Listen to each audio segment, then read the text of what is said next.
2023 marks the 25th anniversary of diplomatic relations between China and South Africa. President Xi Jinping arrived in Johannesburg early Tuesday for his fourth state visit to South Africa and to attend the 15th BRICS summit. In written remarks, Xi said the two countries have entered a new stage in their comprehensive strategic partnership. He said he looks forward to in-depth discussions with his counterpart Cyril Ramaphosa on bilateral ties and issues of common interest. You're now watching CGTN's special program on President Xi's visit to South Africa. I'm Wang Mengmeng in Beijing.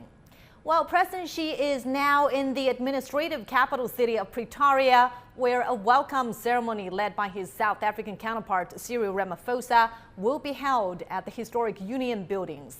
And let's now go live to the scene with our reporter Zhao Yunfei. Hello there, Yunfei. So give us some update on this welcome ceremony, which is set to take place soon there. Hi there, Mamang. I'm right here in Pretoria, and this is exactly the place where South African President Cyril Ramaphosa will host a welcome event to the Chinese President Xi Jinping. Now, let me show you the scene behind me. Now, you can see that this is a very beautiful site, and you can see the very iconic Nelson Mandela statue. And he is a very important figure for the people in South Africa. He has led the South African people to fight for their own rights. And well, before President Xi arrived in Johannesburg, he published a paper. He published an article on the local newspaper.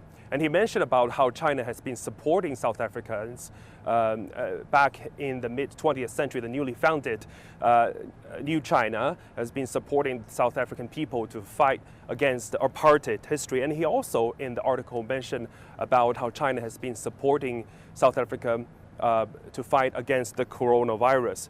Now, just behind Nelson Mandela is the Union buildings. This is the place where President Xi is going to stay roughly until lunchtime, and we're expected to see President Xi's convoy to arrive at this site pretty soon. And you will also see the Chinese flags as well as South African flags, and this is the gesture, welcoming gesture from the South Africans. Now, despite the fact that President Cyril Ramaphosa has sent its invitation to all the African leaders as well as leaders of the global South, the visit of President Xi Jinping is the only state visit during the BRICS summit. So you can see how important South Africa has seen the relationship with China.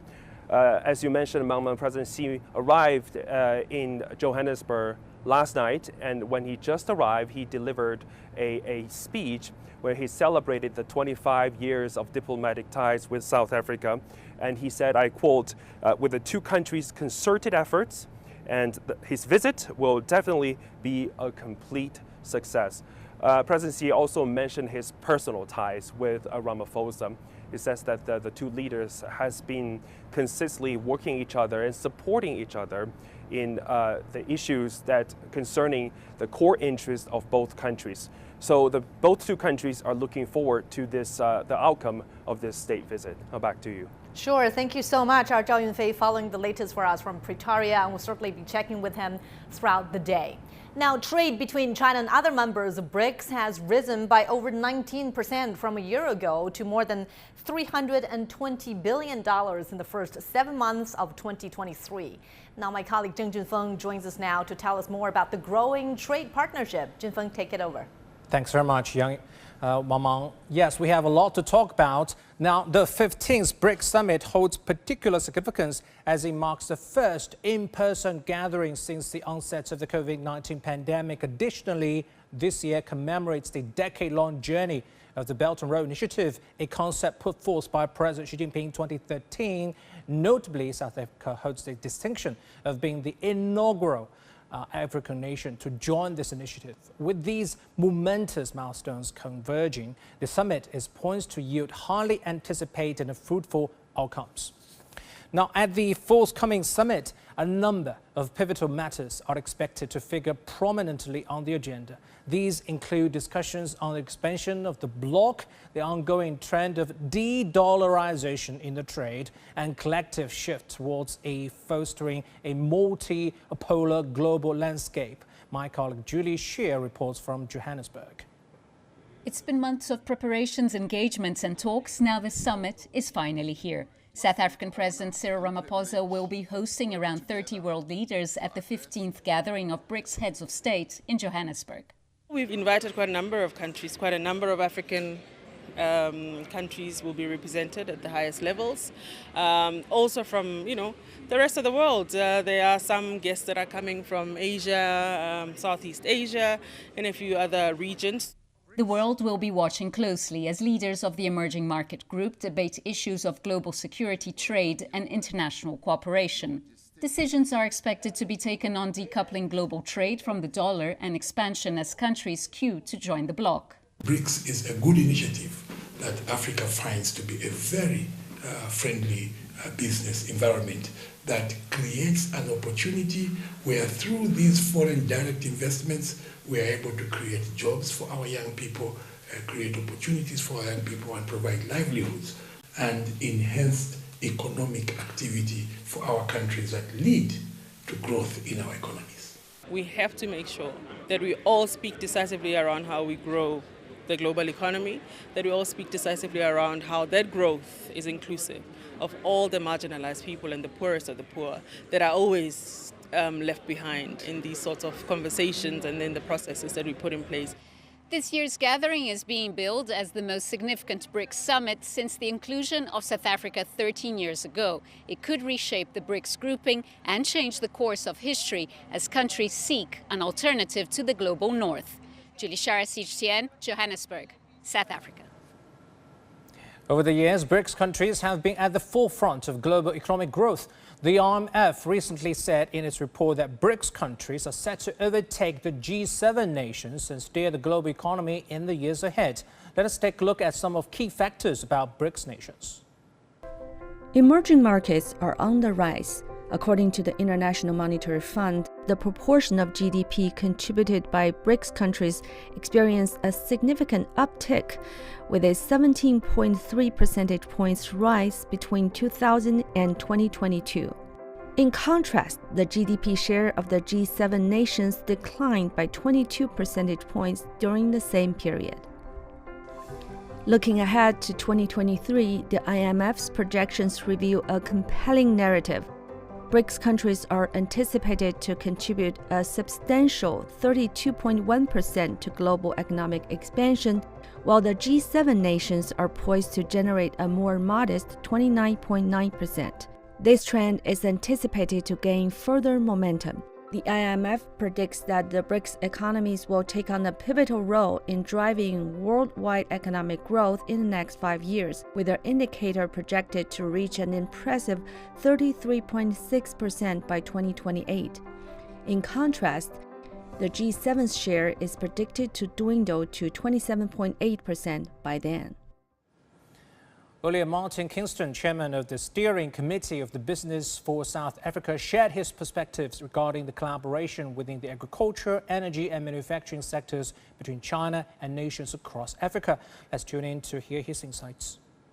Building an export base in South Africa to leverage off our own manufacturing capability and export to the rest of the continent. As I said, in the case of energy, it's a critical issue. For decades, we've had the largest integrated energy system in the world, but supply has not kept up with demand, unfortunately. And the just transition, and we need to talk about the just transition, is an absolutely essential driver for all countries, and in particular for South Africa, where we try and decarbonize our economy without inflicting a huge damage on the very many jobs that are potentially at risk as we move away from, in particular, a coal-based economy to others. China can be of considerable assistance there. In the case of agriculture and agro-industry, Africa has enormous potential, not just South Africa, but the continent, in terms of the consumption and indeed the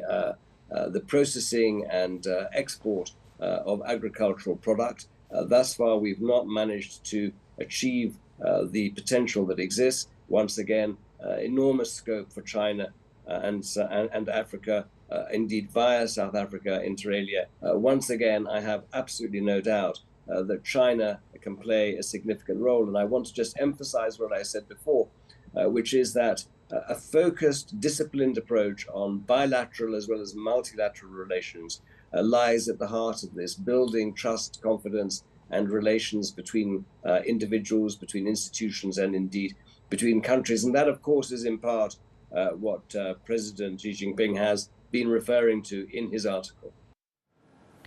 Join us to shed more light on the trade relations between China, South Africa and other BRICS nations is Vivi Liu, President of the Hisense South Africa. Thanks for joining us, Ms. Liu.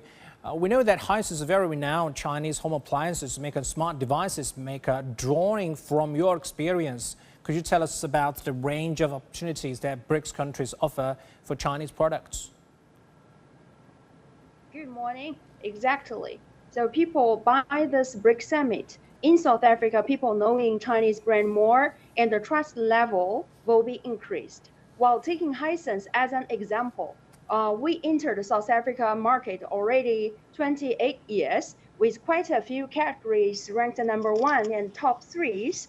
And still, this BRICS summit will offer us a platform to let more people knowing about our investment, commitment, and our quality of the product.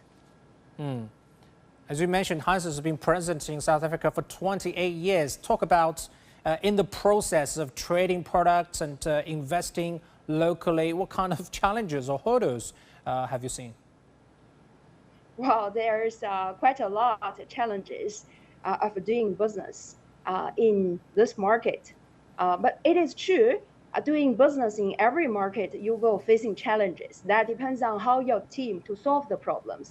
For example, at this moment, we are experiencing the load shedding in the market. So the load shedding influence consumers, the confidence for the consume, and it influenced the daily life, like the factory and the office, something like that. But we're not just waiting for a solution. We prepared proactively of installing the solar panels for the energy maintaining in our factory, and also trying different kind of the activations, working with the retail partners to lift our sales and give back to the community. Right. Of course, these Chinese entities, local interactions are having a lot of impact on the local economy. Tell us how Chinese companies' investment have been contributing to local jobs. Do you hire local people? How many jobs, how many local people do you hire? Yeah, exactly. So in the peak season, we hired more than 1,000 people in our factory and also with our sales company. So more than 90% is local workers and local staffs. We're quite international and quite localized here. We call it a glocal. Glocal. A very nice concept. Yes. Thanks for joining us. And that's Vivi Liu, President of Hisense South Africa. Johannesburg's economic capital, South Africa, is hosting the BRICS summit for a second time.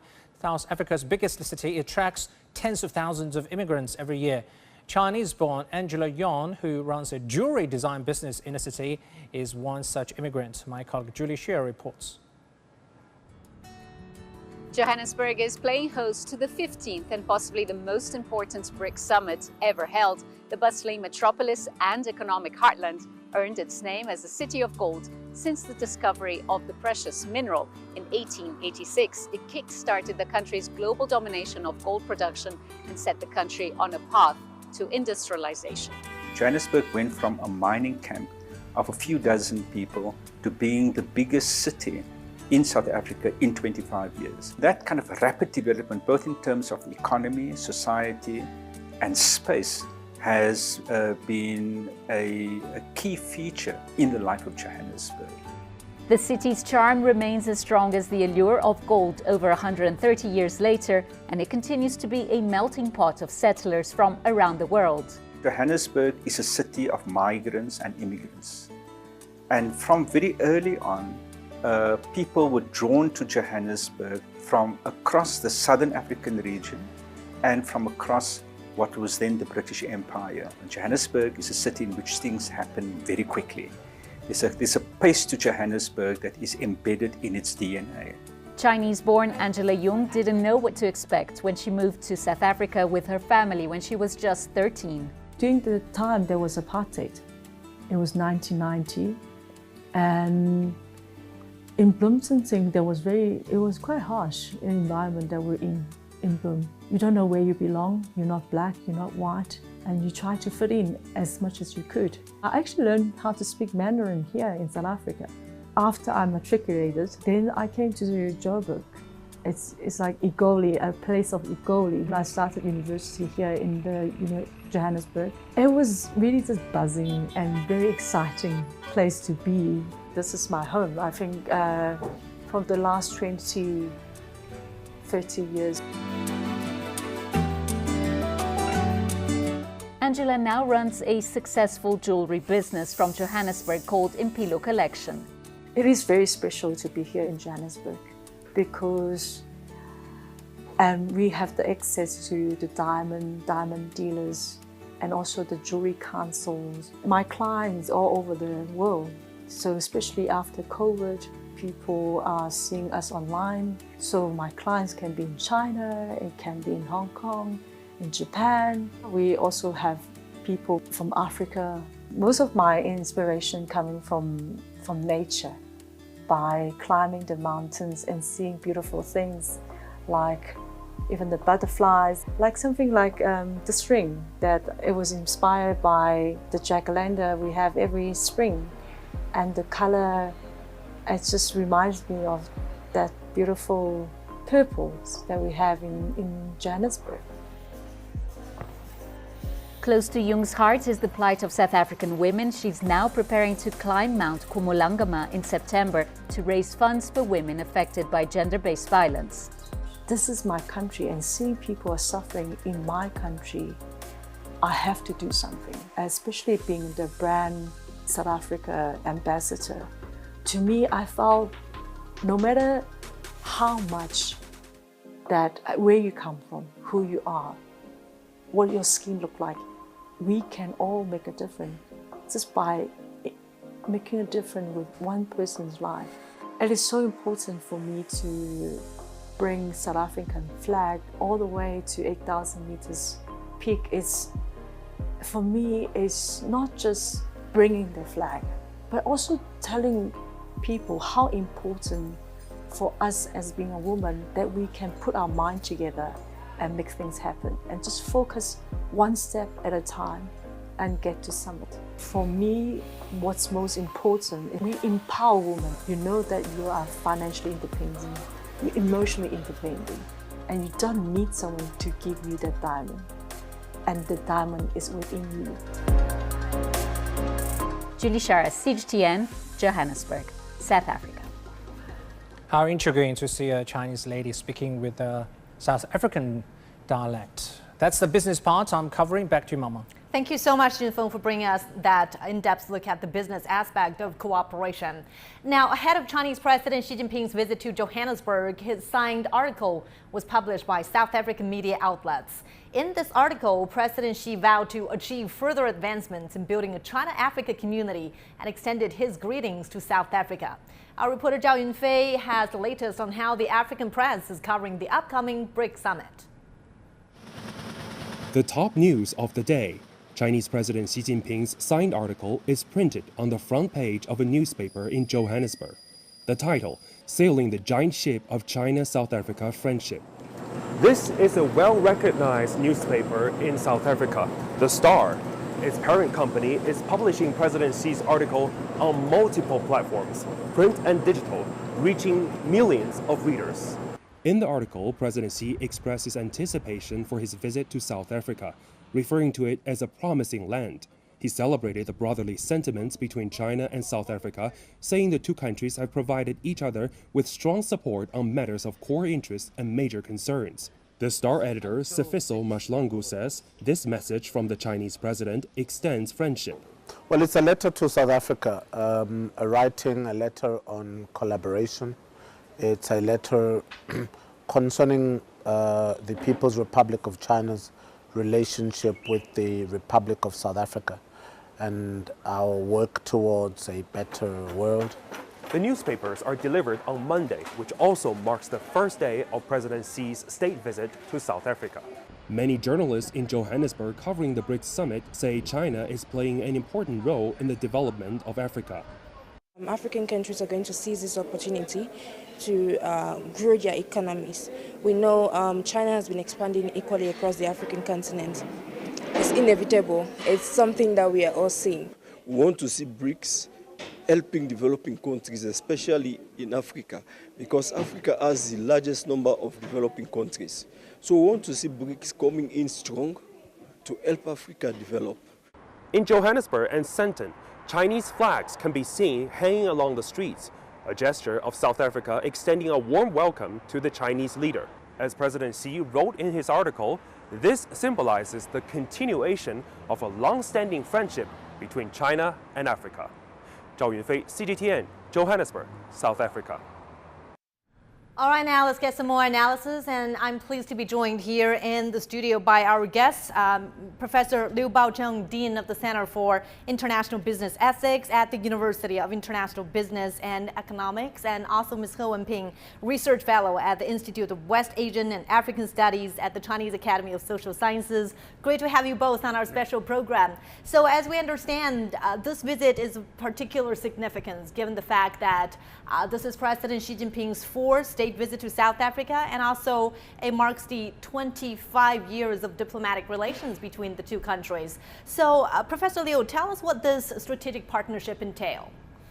Well, I think it's a strong voice toward the world when we are facing a number of challenges and also opportunities. In the first place, the world is in a rapid transformation, both in terms of the geoeconomics and geopolitics, and also the climate change issues and for digital transformation. And the other is that this year also marks the 10 years anniversary of the Belt and Road Initiative, where South Africa has been playing a very much instrumental role in coordinating with many of those countries along this BRI. And then when the world is also facing a fragmentation in terms of the rule compliance, and now the northern world together with the southern world, there has been friction and even tension. So now I think it's really a high time to see that the southern countries are working together with the big emerging economies represented by the BRIC, are really playing an instrumental role in showcasing that without the complete reliance on the northern world, they can work together and bring something that is substantial. And that the fact that China has also been put under the spotlight because one is that we are producing more of the real pragmatic practices that can be imitated or shared by the rest of those countries, particularly countries in Africa. And the other is that the BRI is being resonated by so many countries with 10 years of footprint, and the substantial result says very aloud by itself. Well, Professor Liu gave us an overview of the geopolitical context of the cooperation between China and South Africa, as well as the BRICS regional bloc. Ms. He, you've done your research primarily on this field, focusing on West African and Asian studies. So tell us more about the achievements made between China and South Africa over the years. Oh, yes, I may add some other information about China-South Africa relationship because now we are entering into the golden era. So compared with now, we can also trace back to the anti-apartheid time. At that time, actually, China has been constantly supporting, like ANC, African National Congress, now the ruling party in South Africa, for their anti-apartheid this struggle. So eventually, until 1994, this apartheid regime has been topped down. So all those black South African people now got their rights like not only for voting and for education, so for all of those rights. Before, you see the apartheid regime is very inhuman. So all the black people, their rights has been totally deprived of. So that's why you see the South African, this ANC party, and also they have also a Communist Party as together is an alliance of the ruling party. So that's why we call our relationship is like a commerce plus brothership. So this is a very unique relationship between China and South Africa. Even until now, the ruling party ANC has established very good this relationship with Chinese Communist Party. Like they send their lots of officials to our Central Party school to get the training, and even ANC themselves, they also established their party school in South Africa. So we have been sharing those ideas of governance in a very deeper way. So even now this year we're celebrating our 25th this anniversary of our diplomatic ties establishment. So when we look back for those just a very short time, it's not that long compared with many other African countries, our relationship may be building on more than 60 years. So South Africa, even though the time is not that long, but our relationship developed very rapidly from this called a partnership building, and then comprehensive partnership relationship, and now is a comprehensive strategic this partnership. And overall mutual political trust. For example, this time around, President Xi Jinping visited South Africa for joining the BRICS summit, and also paid a state visit to South Africa. And also, President Ramaphosa went all the way to the airport to meet President Xi Jinping, and they will have a very close meeting and a deep discussion about the bilateral relationship, and also like lots of agreements will be signed. So further upgraded our bilateral relationship forward. Yeah. These details, as you mentioned, speaks volume of the degree of relationship, friendship between the two countries. And also, more recently, as Professor Liu just mentioned, China and Africa are engaged in a series of Belt and Road initiatives, projects going on in the country. And also, they're expected to talk about South Africa's economic reconstruction and recovery plan. So how do you expect these two countries to perhaps synergize their development agenda? Well, I still remember a couple of years ago when I visited Johannesburg, leading a Chinese delegation to have a dialogue with representatives from 12 countries. And because the survey result over the perception of Chinese economic presence over there was not highly optimistic. And we discovered that this is because of the deficiency in communication between these two countries, and also between the business community with the local community. And right now, with the new survey, we can see that by a number of institutions that the positive feedback, the perception over Chinese economic presence, over Chinese interaction with the many of those countries, inclusive of South Africa, is highly positive. It shows that with time and also with the close ties, we are really deepening our number one, the trust level, and number two is the synergy between these two countries. And then we can see a high complementarity because China, first of all, develops a very high level of industrial might, where it's not that we simply export those, for example, home electronics, and with more of the digital support, we are really going there to actually to make those stuff using local expertise and to train local people. And one company I visited, the FAW, the first auto work company of China, who are there to make autos. They hire hundreds of local people, and I interviewed a number of local employees.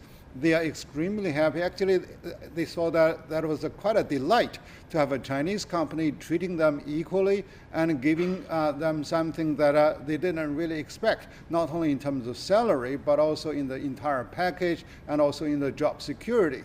And then we also dialogued with a number of retailers of the auto company, and they saw that Chinese companies used to be rather skeptical, but it turned out the Chinese companies are really sincere. They live to the contract commitment, even if the price is not very favorable to the Chinese automaker. So therefore, we can see that the complementarity together with the sincerity is there to shape the confidence and build the trust, and not to mention about all the infrastructure development we have already given either on free concessions or on commercial basis. So they are really something that they're changing the future of the African people and shaping the perception of their world and also the bilateral relationship. Shaping the perception of their worldview is certainly important. Ms. He, from your experiences doing research and visiting that country, what changes have you seen that have been brought about by the partnership between the two countries as well as their cooperation projects from the Belt and Road Initiative? Yes, I'm very much agree upon this idea, shape the perception about how to, to develop their own economy. Actually, this is the thing. I have been coming around to with many African scholars. China's engagement with Africa, one of the biggest benefits for them is now they have alternative. Because we all know during the past decades time, African countries normally have no other options. They only follow the Western development pattern, and they even guided and led it even by Western countries in so-called economic globalization, just being like a resources supplier. Yeah, as a matter of fact, actually, I very much concur because I talked with one of the officials in South Africa who received training with our school. He said, we used to back the Western countries, for some aid and support. And now we work equally with the Chinese. So that's really a whole world of difference. Yes, absolutely, absolutely. Yeah. No, this was like a beggar. Actually, South African President Ramaphosa made several times recently when he joined the Paris some meeting organized by French President Macron. Just recently, I listened to his talk in a video. He said, Africa is not a beggar for vaccine. Africa is not a beggar for development assistance. So many times mentioned these words. So which means no longer beggar right now. Now it's an equal partnership.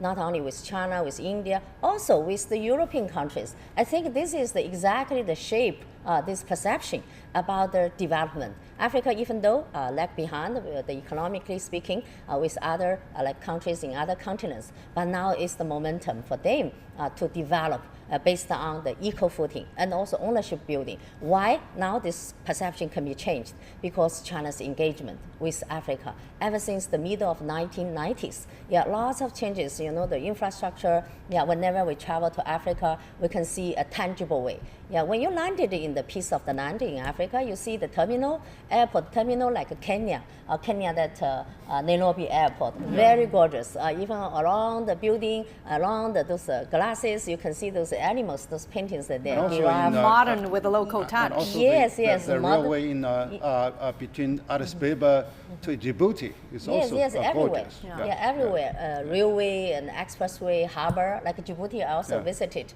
Now that the harbor has been upgraded, similar, I think it's similar with those Netherlands, those European, those harbors. So this gave them a very strong self-confidence about how to develop themselves. Like Djibouti, those official scholars, when I talk with them, they told me, saying, now we have our vision, that is to develop our country like Dubai. Yeah, their goal is Dubai. Yeah, make them become a hub of linking Asia, Africa, and Europe. Because now seems the first time for them to realize the importance of their location, geolocation. But they have been there, this location, for 100 years' time. Yeah, but before, never thought about saying they can develop themselves as like Dubai. So before all the time, even Djibouti president himself said, during the past 100 years, we have been colonized by French, by European countries, but so many 100 years past, we remain as poor as 100 years ago. But the recent years with China, this BRI, came over, we saw this as a historical chances for us can be developed. So that's why we eagerly to grasp this opportunity, and now we see the future.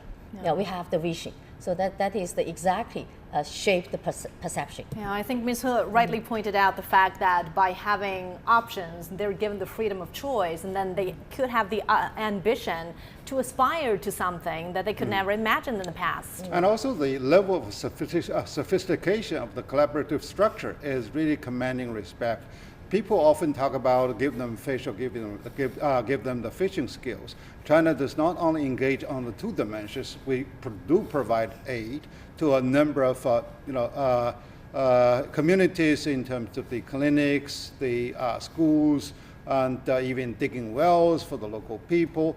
But we also provide a number of training programs for government officials and for the future leaders. Like we accommodate a number of international students from Africa, and in addition to that, we also offer them the processing of the fish because we give them the technology, and that they can really have export value out of it. Sure. And lastly, we provide the fish market for them because we give a number of countries tariff-free to import their processed goods. So this is something that's there to give them confidence and also to give them the capacity. Yeah, thank you so much for your analysis. And right now we are waiting for live signal from Pretoria, a welcoming ceremony by South African President Cyril Ramaphosa for visiting Chinese President Xi Jinping. You're now watching CGTN's special program on this very important visit, and we'll be back right after this. Climate change, economic uncertainty, and food insecurity.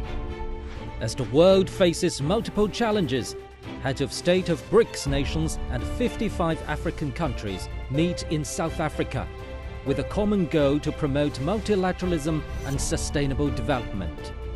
CGTN will bring you in-depth reports and comprehensive analysis on one of the largest gatherings of developing countries.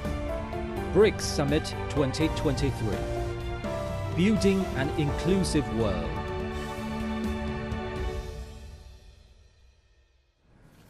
Well, our reporter Zhao Yunfei tells us why BRICS has become an attractive proposition for countries in the developing world. This is South Africa, and behind me is the Union buildings and the iconic Nelson Mandela statue. South Africa is the host country of this year's BRICS Summit. One of the key topics on the agenda is BRICS expansion. South African officials say representatives from around 40 countries have shown a keen interest in becoming part of the group. Official requests have been made by 23 nations. These aspirations to join the group reflects a growing demand for a reformed world order, which is currently dominated by the West. Them coming to the table with us will only strengthen the South-to-South cooperation that we need for a sustainable future. So I'm absolutely delighted that the countries have come knocking at the BRICS doors rather than us having to go to them. The decision to expand the membership was reached at last year's Beijing summit. Now I'm here at the media center of the Johannesburg summit. The agenda says this year it aims to establish, quote, guiding principles, standards, and procedures to expand the BRICS. All right, now let's get back to our guests here in the studio, Professor Liu Baocheng and Ms. He Wenping. So as we heard just now, the 5 economies of the BRICS bloc really represent 1/3 of the global population, as well as an increasing proportion of the world's GDP. And now 23 countries have filed their official request to join this bloc. What do you see as the potential for expanding this bloc even further? Well, it's really a stunning level of growth because from a conceptual level, now with no more than 15 years of development, it comes up first of all as a big financial facility and more as a flagship towards the South-South cooperation, and also the big emerging economies are able to sit together to collaborate instead of really competing with each other because they have much of the commonalities in terms of the industrial structure.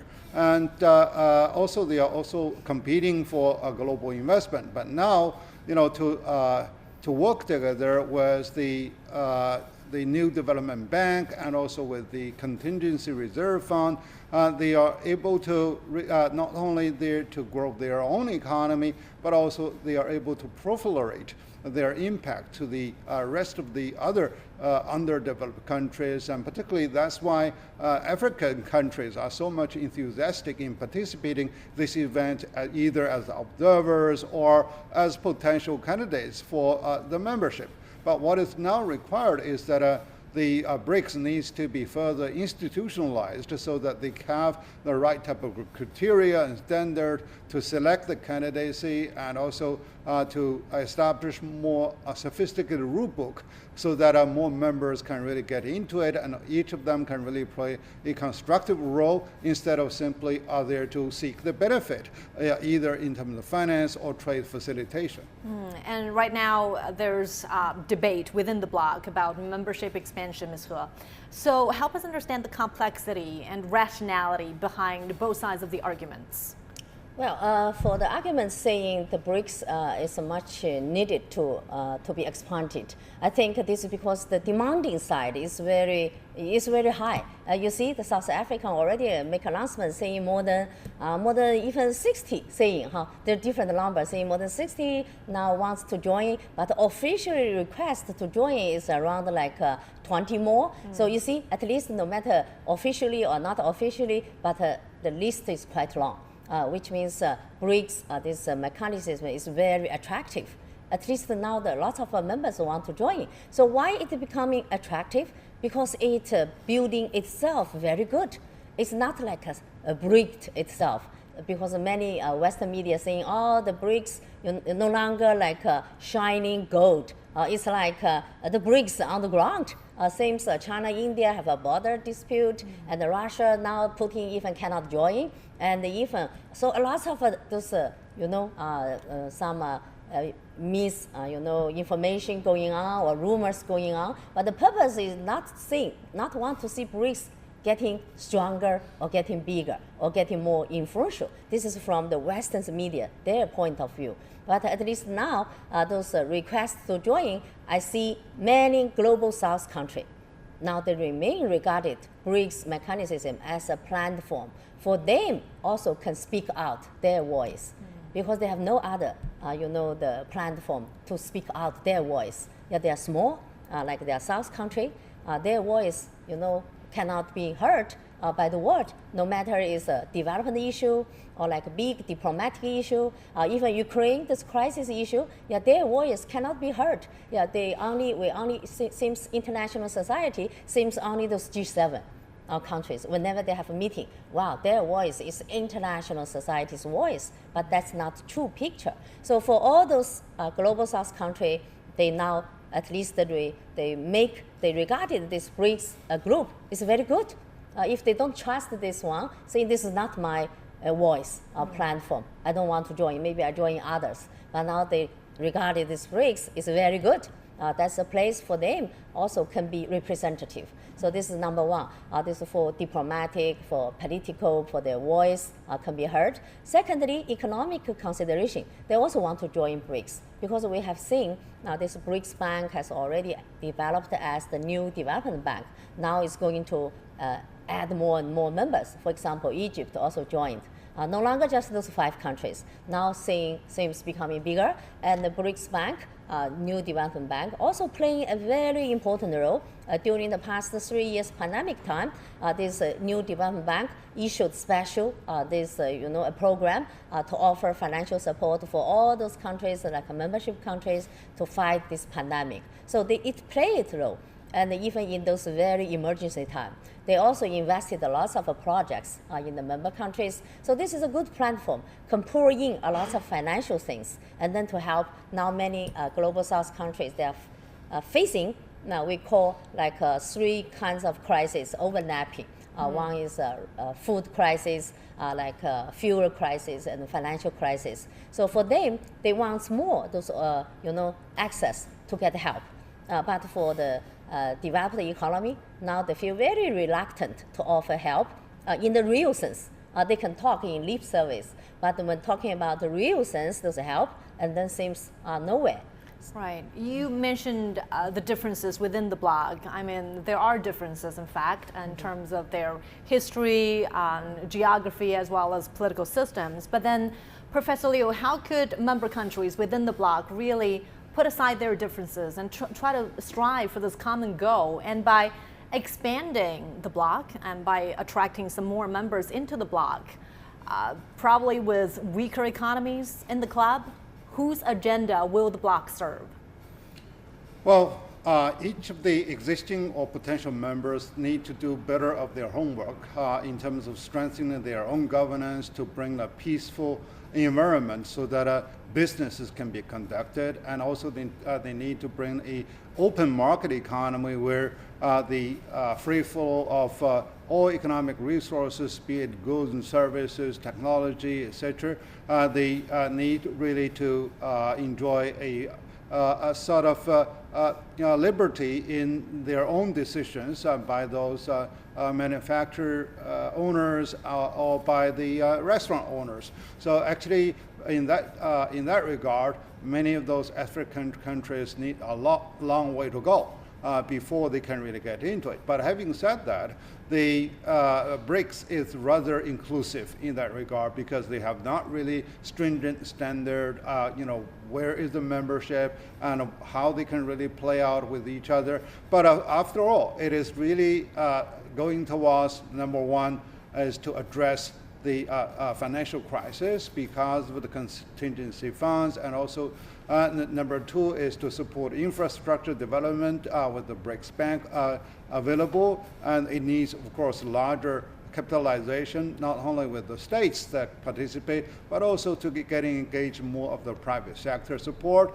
And number three is that they need more of the regional integration by themselves. Now that I can see that the African Continental Free Trade Agreement is in place, and hopefully each of them can really honor their commitment, because the way I see it, by no means to criticize, but they talk a lot of wonderful ideas, but on the implementation level, many of those countries need to step up their enforcement mechanism.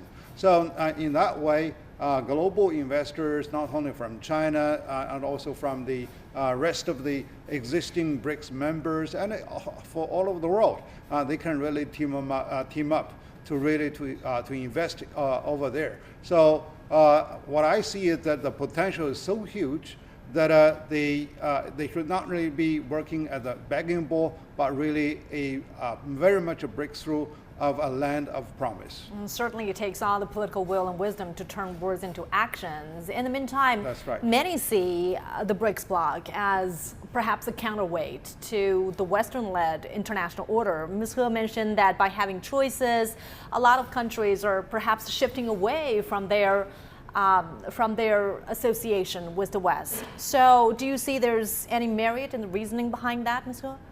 Actually, nowadays, some people call the international relations entered into a period called big powers competition. Right. No longer saying anti-terror. Now it's big power, this competition. So within this kind of background, those, the third world country, or we call those like a developing country. Some people call like this is a big, there's a middle zone countries, whatever. They are not choose the side with the West, also not fully choose the side like with China. So they are in the middle zone. So Sure. for them, Western countries like United States also want to pull them in their side. And then so like well, Russia. Ms. He, I'm afraid we have to leave you there because we're now watching some live signal from Pretoria, where Chinese President Xi Jinping is meeting with his South African counterpart, Cyril Ramaphosa. And the welcoming ceremony is taking place at the historic Union buildings in the administrative capital city of Pretoria. And this, as we mentioned, is the fourth state visit by Chinese President Xi Jinping to South Africa. This year marks the 25 years of diplomatic relations between the two countries. And President Xi Jinping is also there to attend the 25th BRICS Summit, which will run from Tuesday to Thursday.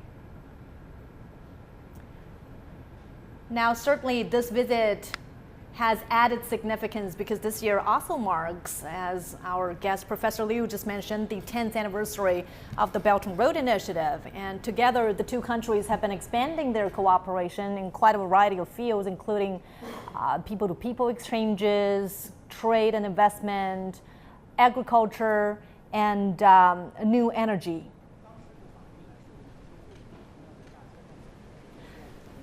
So again, here's a little bit of background information about the 3 previous visits by Chinese President Xi Jinping. He made his first trip as president to South Africa in 2013. He attended the 5th BRICS Summit in Durban. And 2 years later, in 2015, he made his second state visit, during which he chaired the Johannesburg Summit and the Forum on China-Africa Cooperation. And then 2018 was the president's 3rd visit, this time to celebrate 20 years of diplomatic ties. He also attended the 10th BRICS Summit in Johannesburg and established a comprehensive strategic partnership with South Africa. So in terms of their bilateral relations in trade, China has remained South Africa's largest trading partner for 14 consecutive years. The red carpet is being rolled out for the Chinese president, and the two heads of state are expected to talk about a variety of issues, including certainly bilateral relations and the BRICS cooperation and membership expansion, as well as some other issues of common interests. Again, if you've just joined us, this is our special live coverage of Chinese President Xi Jinping's official visit to South Africa. Live signal now as we're watching from Pretoria, the administrative capital of South Africa. Guards of honor, the red carpet, and then the two heads of state are expected to sit down for talks. And later, President Xi Jinping will be attending the 15th BRICS Summit in Johannesburg. So on this state visit, the two heads of state are expected to hold in-depth discussions on bilateral ties.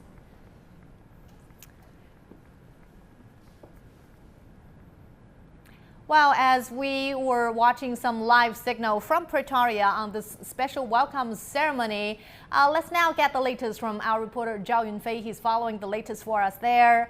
Yunfei, good to see you. So as we saw right there, that welcome ceremony is already taking place. Help us understand more about the preparation in the lead up to that, and of course all the following itineraries from there. Well, the ongoing ceremony is right now happening right behind me. You can see that the red carpet is laid out for President Xi Jinping, and he's walking with President Ramaphosa at the same time. And this is the welcome ceremony hosted by President Ramaphosa. Oh, I can actually hear the ceremony going on right now. This is a tribute to the guest of President Xi. Now you can actually hear there's the ceremony is going on. So there are several things going on this morning. They will have different scales of the meetings, and the two presidents are expected to meet the press, and President Xi and President Ramaphosa are going to have lunch together. Certainly during the morning meetings, the two leaders will talk about and celebrate the brotherly relationship between China and South Africa. Before President Xi arrived in Johannesburg, he wrote a signed article which is published on the local media outlets, and he mentioned in the article that China and South Africa are companions that sharing some same ideas, and the relationship between the two countries should be the inheritor of China-Africa ties. And also in the letter, he mentioned many detailed examples of how Chinese companies investing in South Africa. Hopefully, this meeting on the sidelines of summit, there will be more outcomes of increasing import from South Africa to China. And also President Xi once mentioned participants discussing the issues of common concern, namely how best to facilitate.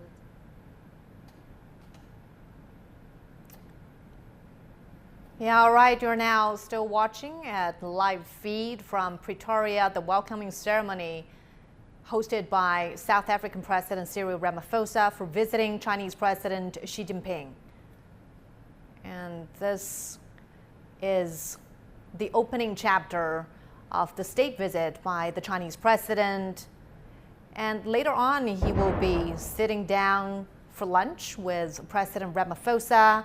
And they're going to talk about bilateral ties, China-Africa relations, BRICS cooperation, and other global issues. And the two heads of state will also witness the signing of important deals and address the media in a joint news conference.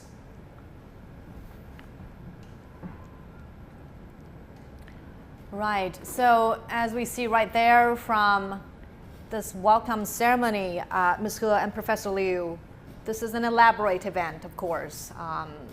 The warming atmosphere there for a very important guest. What does that tell you about the degree of friendship between the two countries, Professor? Well, any type of the bilateral relationship is derived from its history. And also, we can see that South Africa has been scarred by the colonialism and also by the apartheidism, and also now they are also bothered with some of the populism. They do need to look out, and they used to enjoy a high standard both in economic level and also in social security, and they went into hard times in the past several decades at the close of the end of the last century, and now they are so much determined to go forward and looking beyond to work with countries that are able to not only to help but rather to collaborate. And China definitely is the right type of candidate, and particularly after the BRI, and I also discussed with a number of government officials from South Africa and even their embassy. And they also have a particular function in China to within the embassy to call branding South Africa. They want the Chinese people to know more about what is going on over there, and what are really the potentials, and what are those opportunities for Chinese businesses to collaborate. And of course, they welcome more of the Chinese tourists over there. And my personal experience that I've been running classes between our university, which is UIB, with South African universities, and simultaneously together for a number of years. And I really like those students who work together on the same project, share opinions, and they quarrel, but in the end, they come up with a strategic solution. So all of this is really showing that the trust level at the both political level and also the civil level is increasing, which paved the way for more economic cooperation. And right now, as we can see from that live feed, President Xi Jinping is now inspecting the guards of honor there. And this is part of the welcoming ceremony hosted by South African President Cyril Ramaphosa.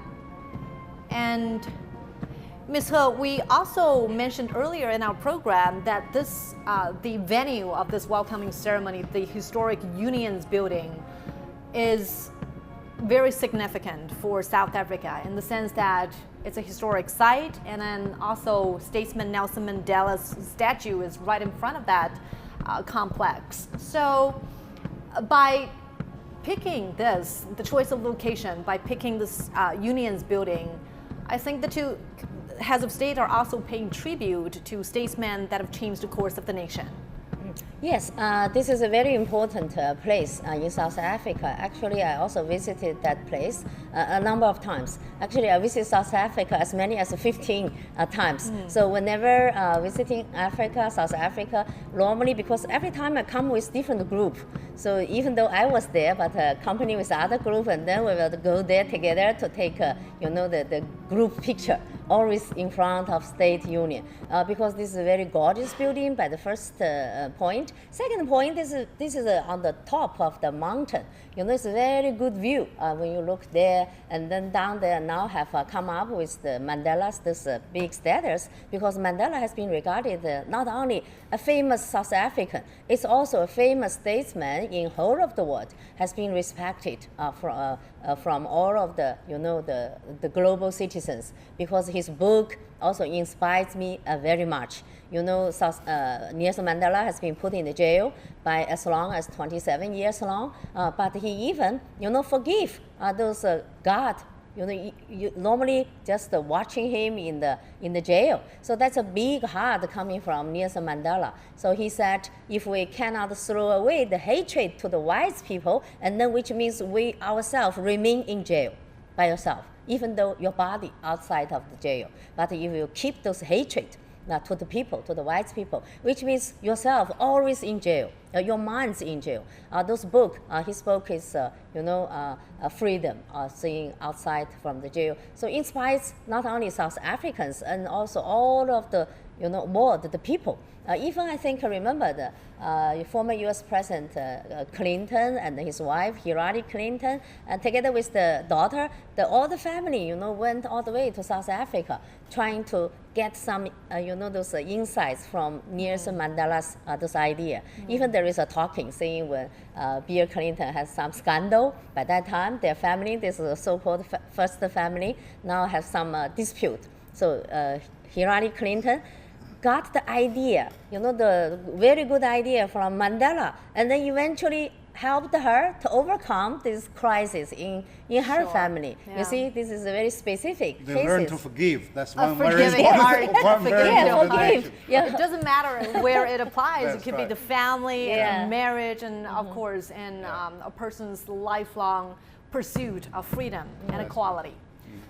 So the music is now being sounded for the two heads of state, a grand welcome ceremony for the Chinese president. And again, China says the two countries share a comprehensive strategic partnership of higher quality and a wider range. And their ties have been underscored by mutual respect and trust, especially on issues of key interests. Professor Liu, in recent years, we've seen an increased momentum of ties, not only in terms of trade and investment, but also in some expanded territories. For example, investment in the new energy sector. Help us understand the significance of that in this new era. Yeah, China used to be known in many parts of the world, not only in African continent, as the maniac for infrastructure development, and also for the mine digger, because we do develop a lot of minerals over there, and then is really the agriculture. So, but right now we are at upgrading our collaborative structure by supporting more of the new technologies in terms of the digital transformation, climate change, and also automation in many parts to support their new industrialization and urbanization program. And more importantly, we support the local people with more capacity to operate on their own. We're not really worried about their import substitution. And then we also are there to have more of the joint ventures instead of greenfield operation, solely operating in the Chinese, what I term as in the Chinese Chinatown syndrome. So it's more of the interaction and joint operation that really works in Africa. Yeah, and then let's also talk about people-to-people exchanges. the young people especially? We're now entering this post-pandemic era, and then borders reopening, so we could be expecting some more people-to-people exchanges in physical terms. What are some of your expectations on this? Yes, we have a building on a very strong this P2P relationship between China and South Africa. Actually, in terms of Confucius Institutes, actually in South Africa has as many as like 5 or 6 Confucius Institutes, the most in all the Africa continent. Maybe some country just one, even without one Confucius Institute. But in South Africa has many, 5 or 6. I visited a number of them. And also it's a surprise to me to know we have as many as 5,000 more Chinese students studying in South Africa's university. This figure, that was 2000, I think it's 2012, sometimes when I was there, to collect this figure. Maybe up to now, 10 years later, maybe getting more, maybe doubled. So there's also unique, because when you go to other African countries, not easy to find the Chinese students study in African's university.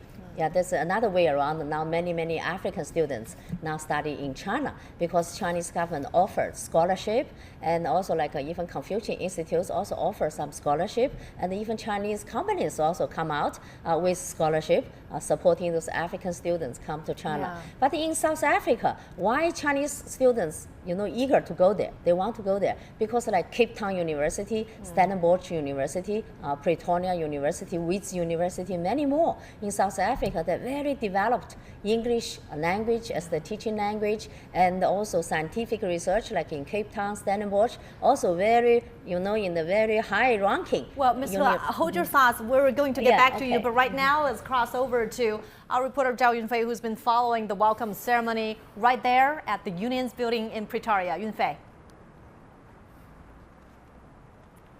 Well, this is a very high-level welcoming ceremony. I'm over here. I can hear the music. I can hear everything. It's happening right behind me. So certainly this is something we chart a plan for the future development of the two countries. I want to tell you a little bit about the atmosphere. Because we have been on this site several days ago, and then we can see the Chinese flag hanging everywhere on the street. You can certainly feel the welcoming gesture from the South African people. So certainly this is a high-level meeting that local people, as well as especially South Africa, is highly anticipating. And what's coming up is a different scale of meetings between Ramaphosa and President Xi, as well as they're expected to meet the press and have lunch together. So a lot of things are going on. So certainly what's being discussed is that the two leaders will celebrate the 25 years of diplomatic ties. And the President Xi, when he touched down in Johannesburg last night, he mentioned that the two countries have made concrete efforts, and he wished that this visit would definitely be a complete success. And also, President Xi, before he arrived in Johannesburg, he mentioned that the relationship between China and South Africa could be inherited to the relationship between China and Africa. So this marks the good beginning of President Xi's state visit here to South Africa. And hopefully in the upcoming BRICS summit, there will be more opportunities and exchanges between China and African nations. Now back to you. Thank you so much, Yunfei, and we will certainly be checking with you throughout the day for some more updates. While CGTN host Tian Wei is now in Johannesburg to bring us some latest, and she will also bring a guest, Tafenzwa Chibaguza, Chief Operating Officer from the Steel and Engineering Industries Federation of Southern Africa. Good to see you there, Tian Wei. What have been your observations so far as the summit gets underway? Well, wonderful. You can see our studio right here in South Africa. We are right now on the second floor of this convention center. And at the same time, we also see the business summit taking place right now as we speak. Now, it is a lot of things going on today, of course, with the visit, state visit by Chinese President Xi Jinping to South Africa. Earlier, we have already the broadcast excerpts of President Xi's arrival in Johannesburg and Pretoria, and also today the discussions is going on between the two countries, and of course later the BRICS summit. I do have a guest sitting here with me. His name is Tafenzwa Chibaguza, and he's coming from SEIFSA. In fact, that's an abbreviation for Steel Engineering Federation of Southern Africa. Good to see you, Tafanswa. Thank you very much. Thanks for having us. You are originally coming from Zimbabwe here for the summit, and you are responsible for, the traditional industry in Southern Africa. So tell me more about how do you look at this state visit by Chinese president to South Africa, one of the largest trading partner of China in the world, but also at the same time an important economy of the African continent. Yeah. Look, thanks for having us. That's the starting point. Just to maybe just tie up there so the organization we represent is based here in Johannesburg, right? Representing Southern Africa, which is where I'm also originally based from. For us, this state visit is very important for us for a number of reasons. In fact, as an organization, our belief is that cooperation is important in any form that it takes. And we think that the BRICS platform also offers us that opportunity to cooperate. And in that sense, also, even just the bilateral cooperation between South Africa and China is equally important. So we view it in that sense. In fact, just to give you a sense, yesterday we hosted what we call the Manufacturing Forum, which is one of the work streams within the BRICS formation, and we coordinate that manufacturing forum. And at that event, 2 MOUs were actually signed. That's wonderful. Between Chinese state entities and one with our local development finance institution, which I'll talk about later, as well as another one with our Department of Trade and Industry as well. Yes. So a lot came out of that, and we can see a lot of traction already coming A lot of people have been asking, all of these important political events, what does that mean for common folks? Now, I think it's very important that we translate abstract political languages and memorandums into real things that's likely to happen to average folks on the street. For example, in South Africa or in Southern Africa, to say, from your expertise, when it comes to traditional industry, how do you look at where it is today, and also the new energy many of the public are looking forward and eager to see in the energy rainbow? Yeah. Okay, so there's 2 parts to that, right? The first is, when you look at South Africa in the context of Southern Africa, South Africa is the most industrialized economy in this region, right? In fact, even broader than just Southern Africa. That's the first important point. What that offers, not only South Africa, but even Southern Africa, is the opportunity to entrench backward linkages into your African countries. So if you take raw materials in the rest of the Southern African countries, which then get beneficiated into final products in South Africa for export, South Africa plays that important role. It's another thing where we're all at the same level of development, where we are all trying to, and by all, when I say we here, I'm saying all Southern African states, where we are all trying to develop at a simultaneous pace where we are all at the same level. Here it's very different. You have a very industrialized economy in the form of South Africa, which then offers the opportunity for integrated value chains going back. So there's a diversity in Southern Africa. That's what you're trying to say in terms of development stage. But with that development stage, what does that mean for traditional industry in terms of using energy, traditional energy, and the new energy? That's my question. That's your question. Perfect. So then that's the second part. Then I was then going to unpack that. Typically, these traditional industries are energy intensive. And that's the value chain we represent, which is steel and engineering. It's very energy intensive. So in that sense firstly, that's where the energy component comes in, where what we have is, by virtue of them being energy intensive, the provision of energy. And I know there's a big conversation which I can touch on yesterday. It was big yesterday around the decarbonization element as well.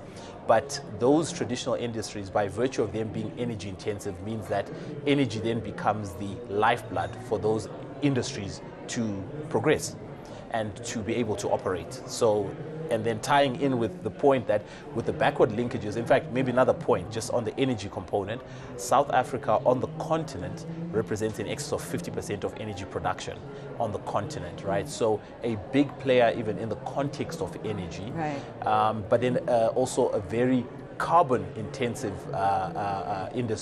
energy generation, which again presents many opportunities for decarbonization. So energy is a critical important because of the type of industries that we're talking about. And also about the issue of electricity here in this country, I have seen a lot of discussions about that.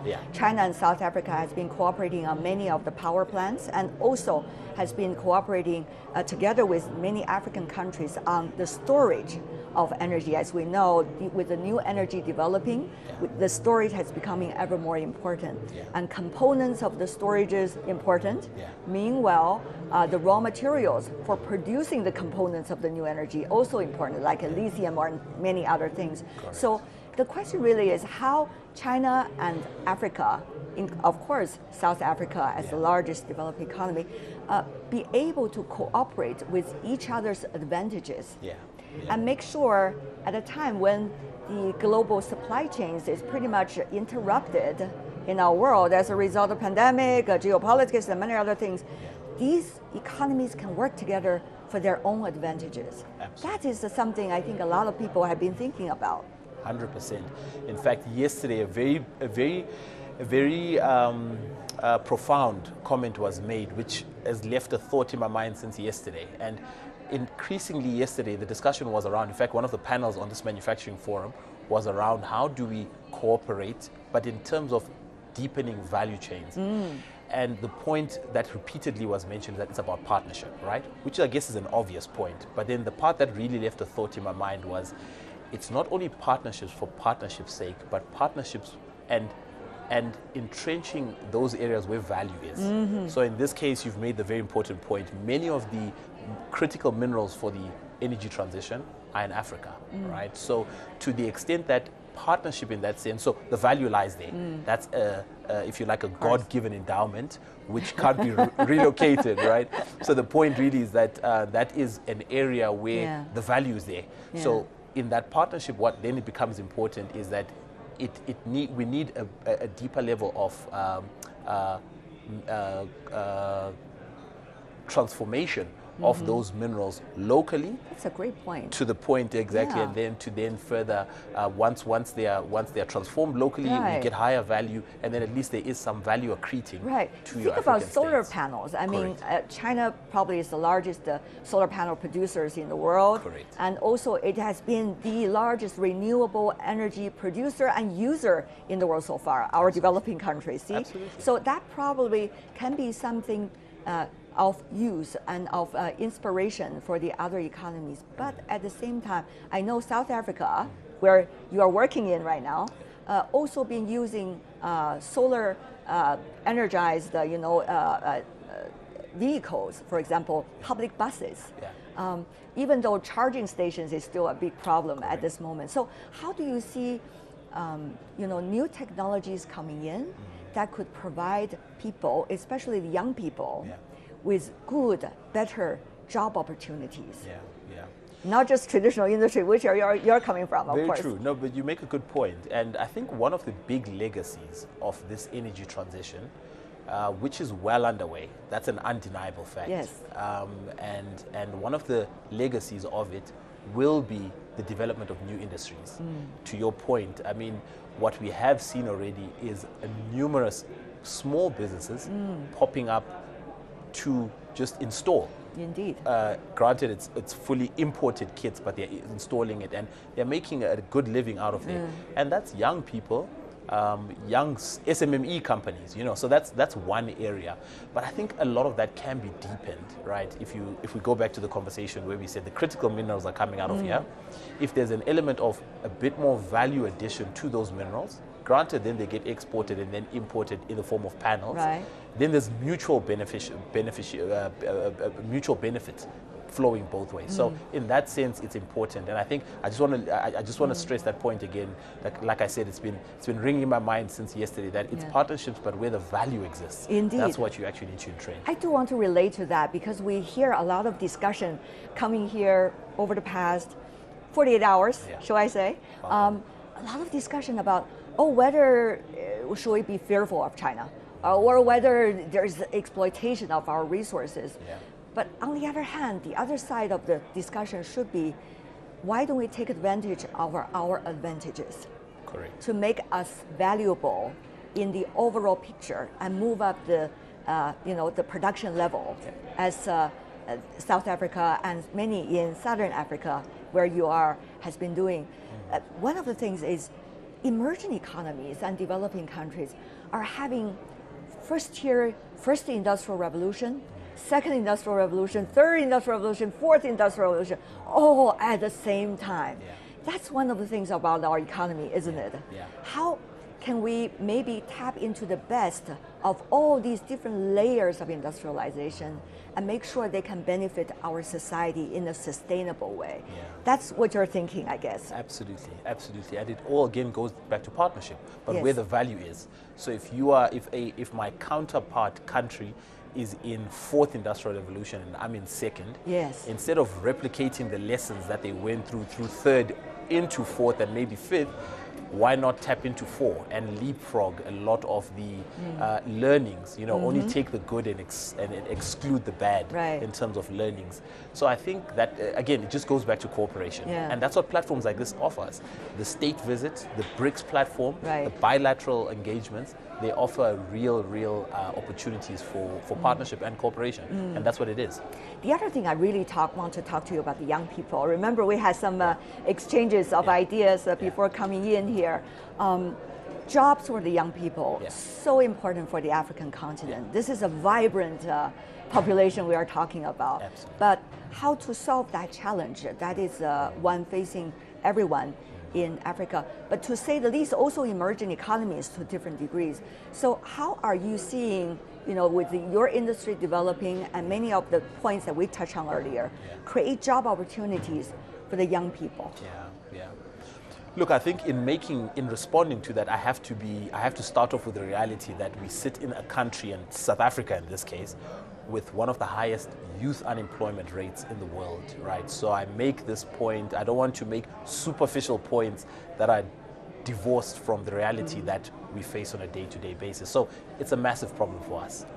But I think you touch on it very well, that also, but South Africa and many developing countries also present a very young, average age young population, which is an opportunity in itself. And many of them are well educated. Correct. They have the diploma, they went to universities. Correct. And well educated, have a diploma and energy as well, in terms of that's very important. Still being able to get the job done. So I think there's a real opportunity there. And I think in there, that's where economic cooperation that ultimately results in economic growth, then in turn naturally creates a pool. And here by pool, I mean it in the sense of a pull factor for those youth to be employed. Because I think one of the things that has been, and I'll keep going back to South Africa because again, that's the reality we deal with. But we unfortunately have suffered an anemic economic growth. And naturally then that's why the employment outcomes that we see are a function of that. So to the extent that we get reform going, cooperation with our counterparts like China and the rest do give us that reform opportunities and resources to grow the economy, and then that will create a pool for younger people to come into jobs. We are having a little bit of noise coming from outside because we have an open air studio. This is how it's being set up, but one can hear the ambience here. A lot of people are busy working, a lot of media here from all over the world. Having said that though, you talk about partnership. I would love to go deeper about partnership because we see the world is changing, right? You see national leaders are going to places that they didn't frequent earlier. For example, from Africa to Asia and the other way around and all over the world. That's happening around the world with all economies. So how can we find new contents to partnerships? How can we update partnerships so that it would fit into the complexity and the charm, possibly, of today? I think that's what businesses have been telling me over the past 2 days, and I really wonder how that works in South Africa and Southern Africa. It's a good point. It's a very good question. And I mean, I'll have to rely on a number of conversations that came yesterday because a lot of the conversation yesterday in our manufacturing forum was we need to move from the superficial platform position comments that say we want to partner, right? And then we never move from there. A practical example that I can share with you that was shared yesterday by one of our development finance institutions, where they said one of the things that they are picking up on the continent at least is that it's not a shortage of money. Money is plenty available, even in a partnership with the Chinese and many others. Like globally, money is awash. But only 10% of projects that are proposed actually get to bankability. So your problem is in pre-deal packaging and not so much in the bankability of projects, right? Interesting. And that's a practical level where that has been identified where you could partner.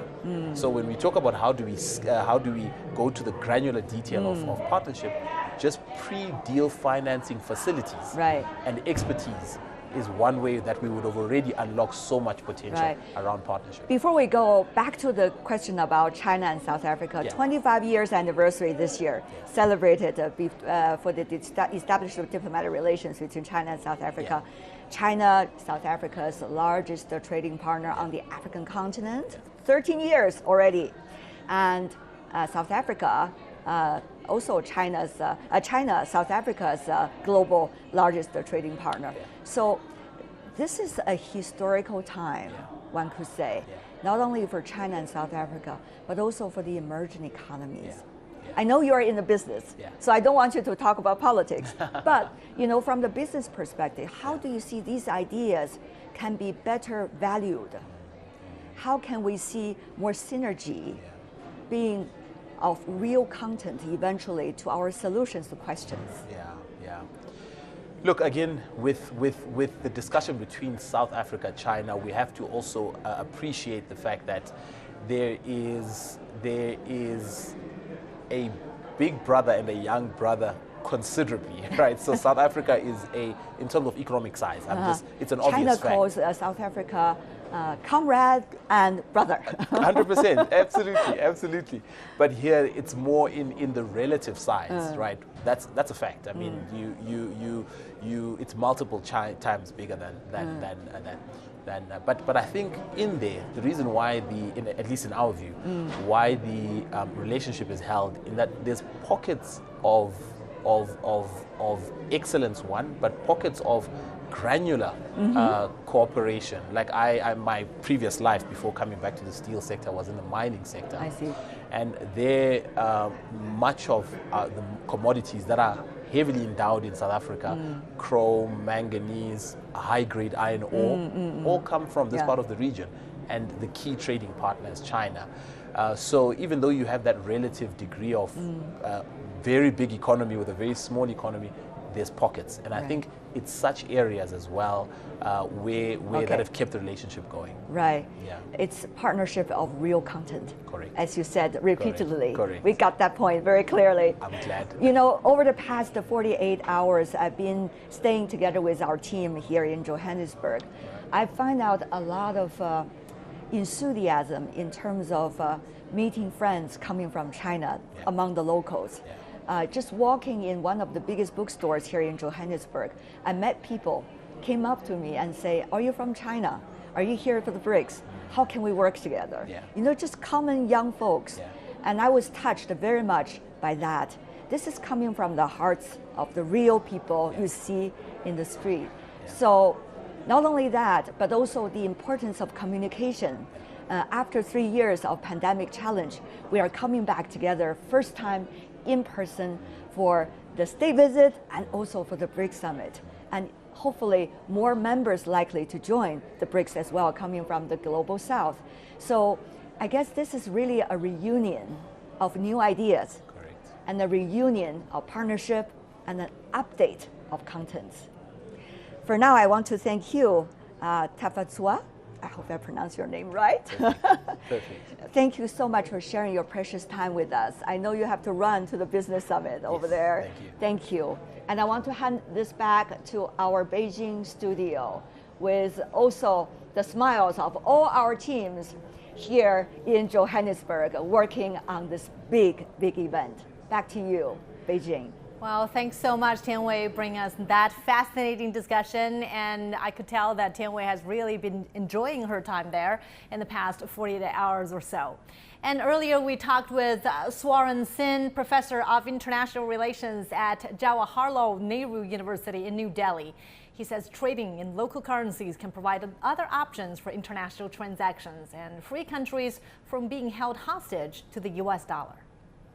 We definitely know enormous amount of effort is being made in using local currencies. And local currencies are increasingly being invoked and being put to use. That itself is a reflection of how increasing number of countries are not really comfortable with the way dollar has been used by Western nations in both putting sanctions and putting certain nations out of the SWIFT system. So India, of course, stands together with BRICS nations in exploring use of increasingly local currencies and potentially launching a BRICS currency as well, not in competition or to undermine dollar, but as an alternative to have one more option for using an international currency. Just like, for example, euro is an international currency, we could have a BRICS nations launching another international currency to give more options to the countries so that they are not held hostage.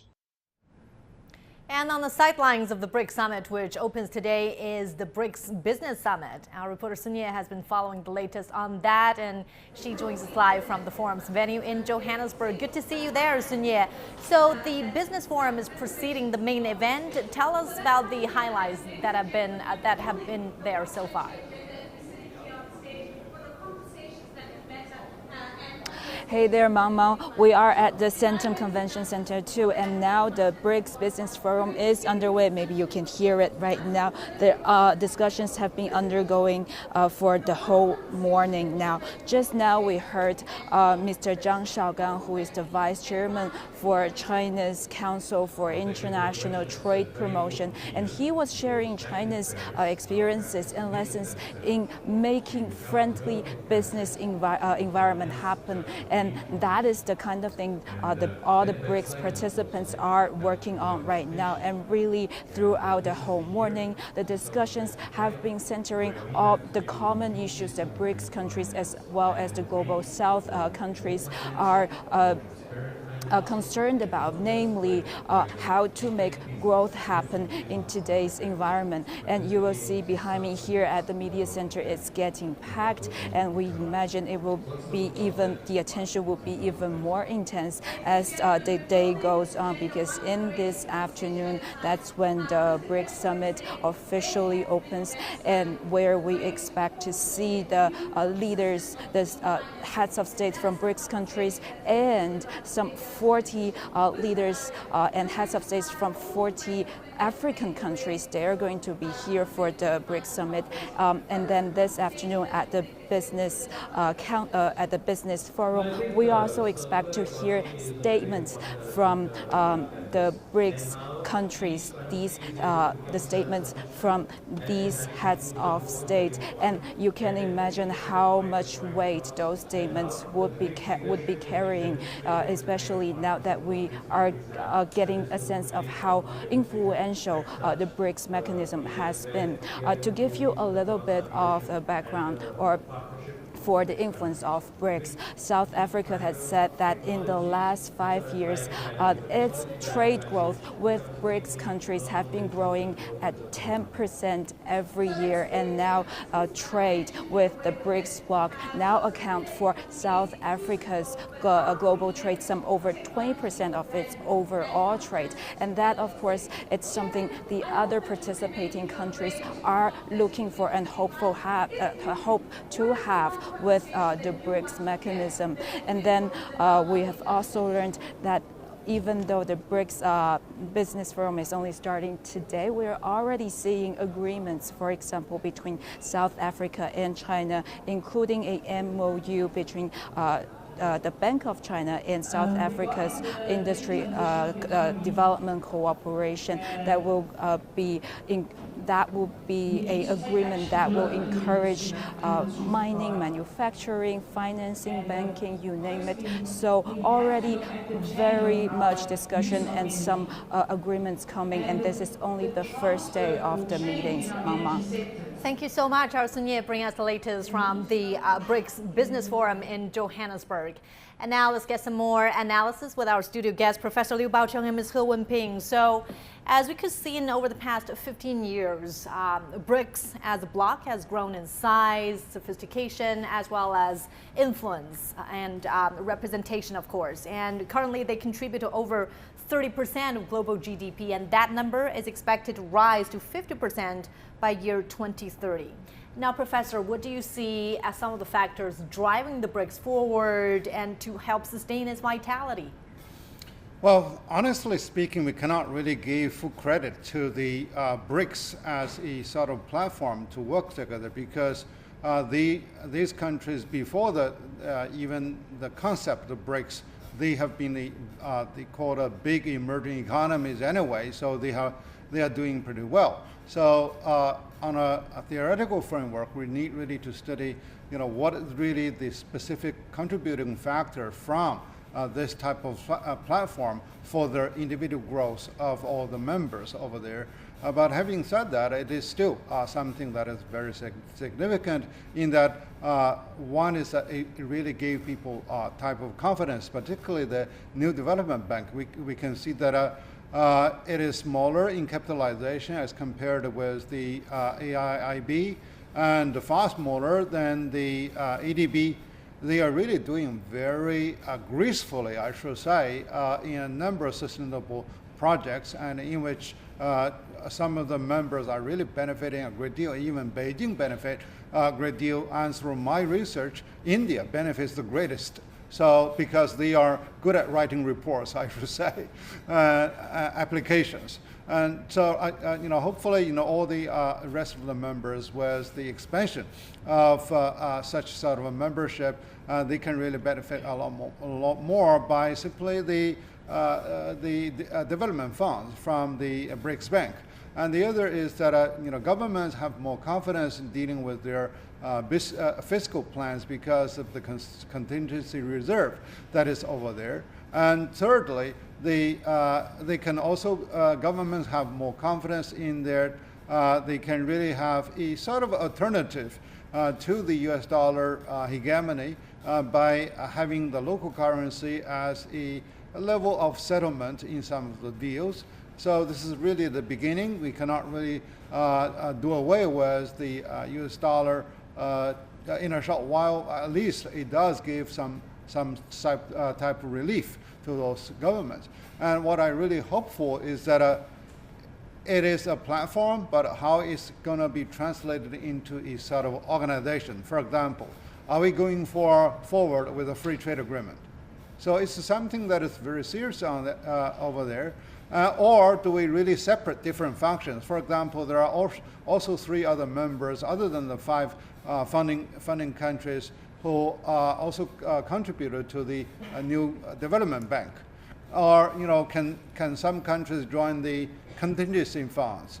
And then can some countries join the proposed free trade agreement?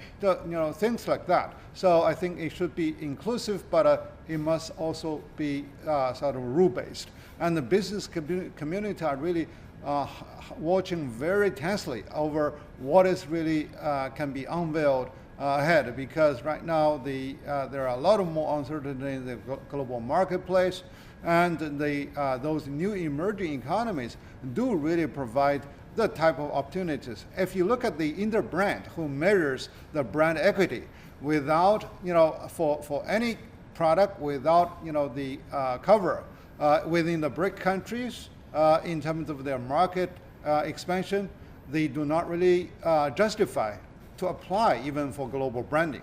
So you see the importance of the BRICS countries, and then we really wanted to see that they can really come up with something that is more concrete and more conducive to include more of the membership, but also it must be rule-based so that all the stakeholders, business community, civil society, and the government can really have more predictability in engaging with each other.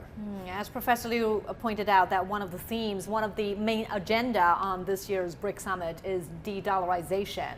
Now, Ms. He, I want to get your thoughts on this. How do you think member countries, member economies in this grouping would take that, how they react, what are their expectations or aspiration in this regard? In the process of the dollar, I think this is a long process. Number one point. It's not saying easy to say, I think, but hard to done. By the way, but this is a trend. As we can see, many countries, especially global South countries, after this Ukraine crisis, plus the previous 3 years pandemic at these times, so like one disaster follows another disaster, so they're running out their dollar, this foreign exchange reserve. Gradually even running out all of them. Some countries like Sri Lanka already bankrupt, like Egypt also very limited, those foreign exchange reserve. Even Brazil, one of the BRICS countries, also running out. So for them, simply just to make one thing simpler, that is no money, no dollar to do this import and export. So this is an environment to drive them trying to find another option out. To do import and export. That is why saying this D-dollar, using the local currency, their own currency to do the trade exchange. By the way, I think another thing is because the sanction imposed on Russia, like from the United States together with the entire Western countries when this Ukraine crisis broke out, also led other countries in the world to see, well, this dollar, this can be used as a weapon.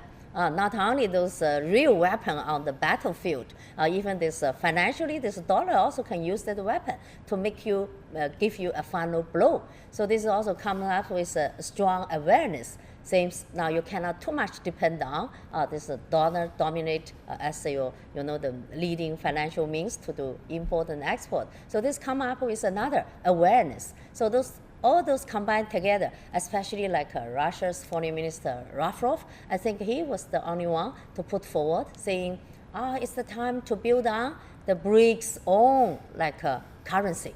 He said that, let's talk about this, because Russia has been under the very heavy sanction from the US, this dollar hegemony.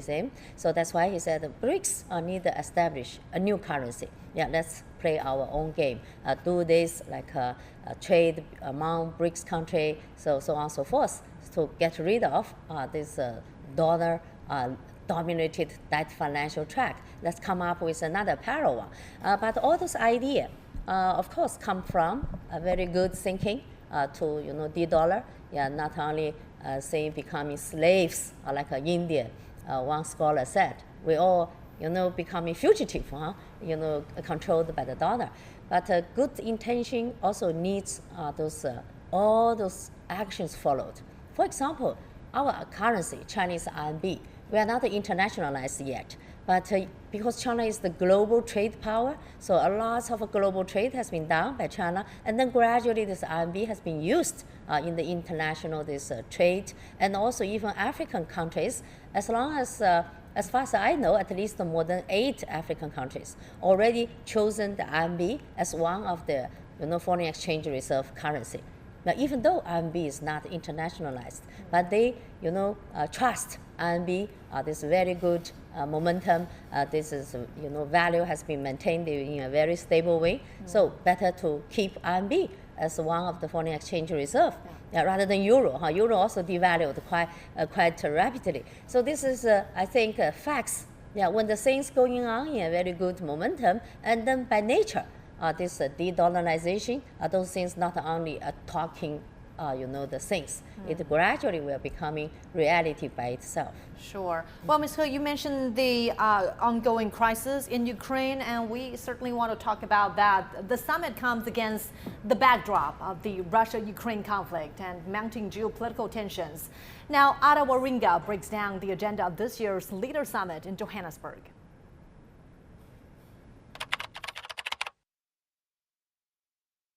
BRICS has emerged as a powerful bloc of emerging economies in the last decade. The agenda of the 15th BRICS Summit in Johannesburg will address important issues affecting developing markets and the global south. At the top of the list will be a proposed membership expansion. BRICS is a 5-country bloc standing for Brazil, Russia, India, China, and South Africa, with a combined population of over 3 billion people. BRICS' popularity has surged in the last few years, and the organization says that more than 40 countries have expressed interest in joining the group. In July 2023, Russian state media announced that Iran and Argentina filed their official applications to join BRICS. The two countries are crucial energy and food security providers. Iran holds the world's second largest gas reserves after Russia, as well as substantial gold reserves, while Argentina is a major soy, wheat, and corn exporter. Also high on the agenda will be the global economy. One of BRICS' long-term objectives is to break Western hegemony of international markets. In 2023, BRICS dwarfed the G7's global GDP contribution, which accounts for over 1/3 of worldwide economic activity. BRICS nations now provide over 32% of global GDP, while the G7, which includes the US, Germany, and Japan, contributes less than 30%. With the summit taking place in Africa, the continent's fuel, food, and financial crisis will be tabled. It's expected that de-dollarization momentum will continue, with Russia, China, and Brazil increasingly using non-US currencies in international trade. Talks on the Russia-Ukraine conflict are expected to take place during the Johannesburg summit. With the conflict well into its second year, many will be keen to see just how discussions around security issues will be navigated, especially as majority of African nations have shied away from declaring a position on the crisis. While these three topics are high on the agenda, further discussions are expected around climate change in a year with some of the most haphazard extreme weather conditions ever recorded. The outcome from the Johannesburg summit will play a pivotal role in mapping the bloc's trajectory and could even shape a new global economic order. Meanwhile, experts say the expansion of BRICS will strengthen the voice for the global south and the multilateral system. Take a listen to this. Right, this is a new development for BRICS because so far only South Africa joined the original group of 4 countries. Now there are over 20 countries wanting to join, including Saudi Arabia, Iran, Egypt, Indonesia, and a number of other countries. So in that sense, I think it could be important. I would like to see the strengthening of the existing multilateral system with more influence for developing countries. What I expect out of the meeting is strengthened voice for the Global South, enlarged membership of, and also finding ways of trade and going around the sanctions that have really hurt global trade. Of course, the geopolitics that has also stifled cooperation around the world. In fact, if you look at what's happening globally, it's sad because countries have retreated to nationalism. One of the major highlights is the high number of countries that want to become a part of BRICS. It means that developing countries, that is the Global South, has now learned its lessons. Countries that are developing are now ready to go to the next level. But then to go to the next level, they need each other. They need to learn lessons from each other. The proposed BRICS currency, for example, is going to help to de-dollarize our economies. All right, so let's talk more about where we left just now. We talked about de-dollarization, and Ms. Hill mentioned the fact that some of the member countries of BRICS have been running out of dollar because of sanctions, because of the ongoing crisis in Ukraine. And then talking about that, it's essential to bring in the subject of financing. And one of the major objectives of the new development bank, the BRICS Bank, is to finance urbanization as well as sustainable development. Why do you think financing is so important for the development in these two aspects? Well, I do agree with Professor He's observation because they are being de-dollarized in the first place. So therefore, they talk about de-dollarization on themselves, and because they need to seek more alternatives in terms of the salvaging them out of the difficult predicament so far.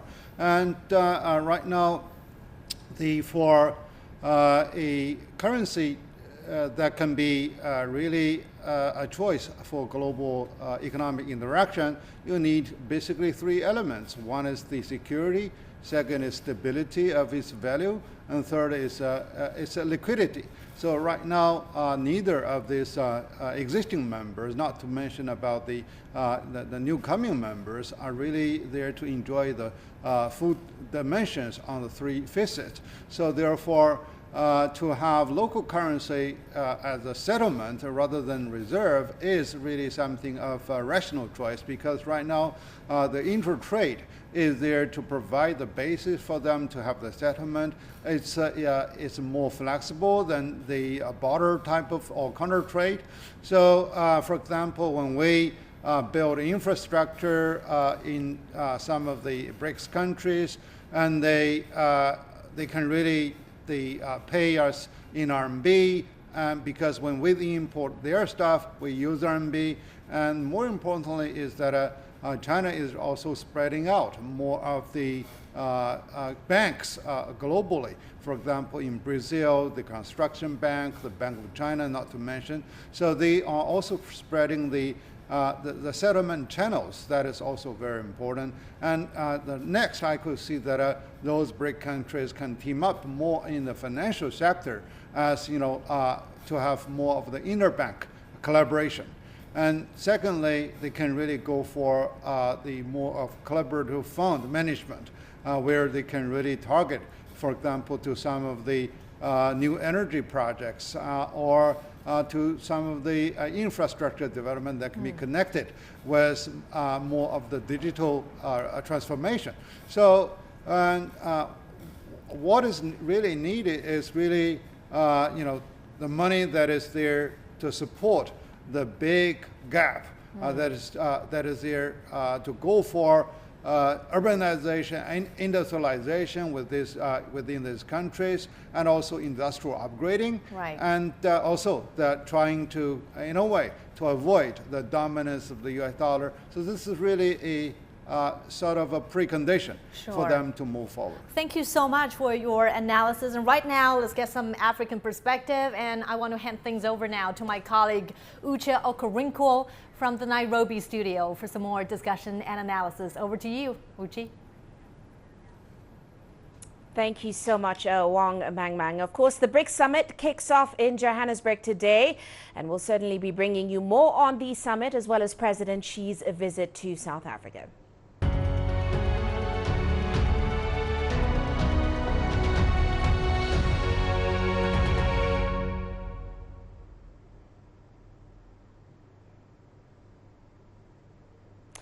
Now, Chinese President Xi Jinping has arrived in Johannesburg to attend the 15th BRICS summit and also pay a state visit to South Africa. South African President Cyril Ramaphosa, together with other officials, welcomed President Xi at the airport. The Chinese president says that he is looking forward to exchanging views with President Ramaphosa on deepening bilateral relations between the two. President Xi also stressed BRICS' role as a key cooperation platform for emerging economies. Here's Sun Ye with more on that from Johannesburg.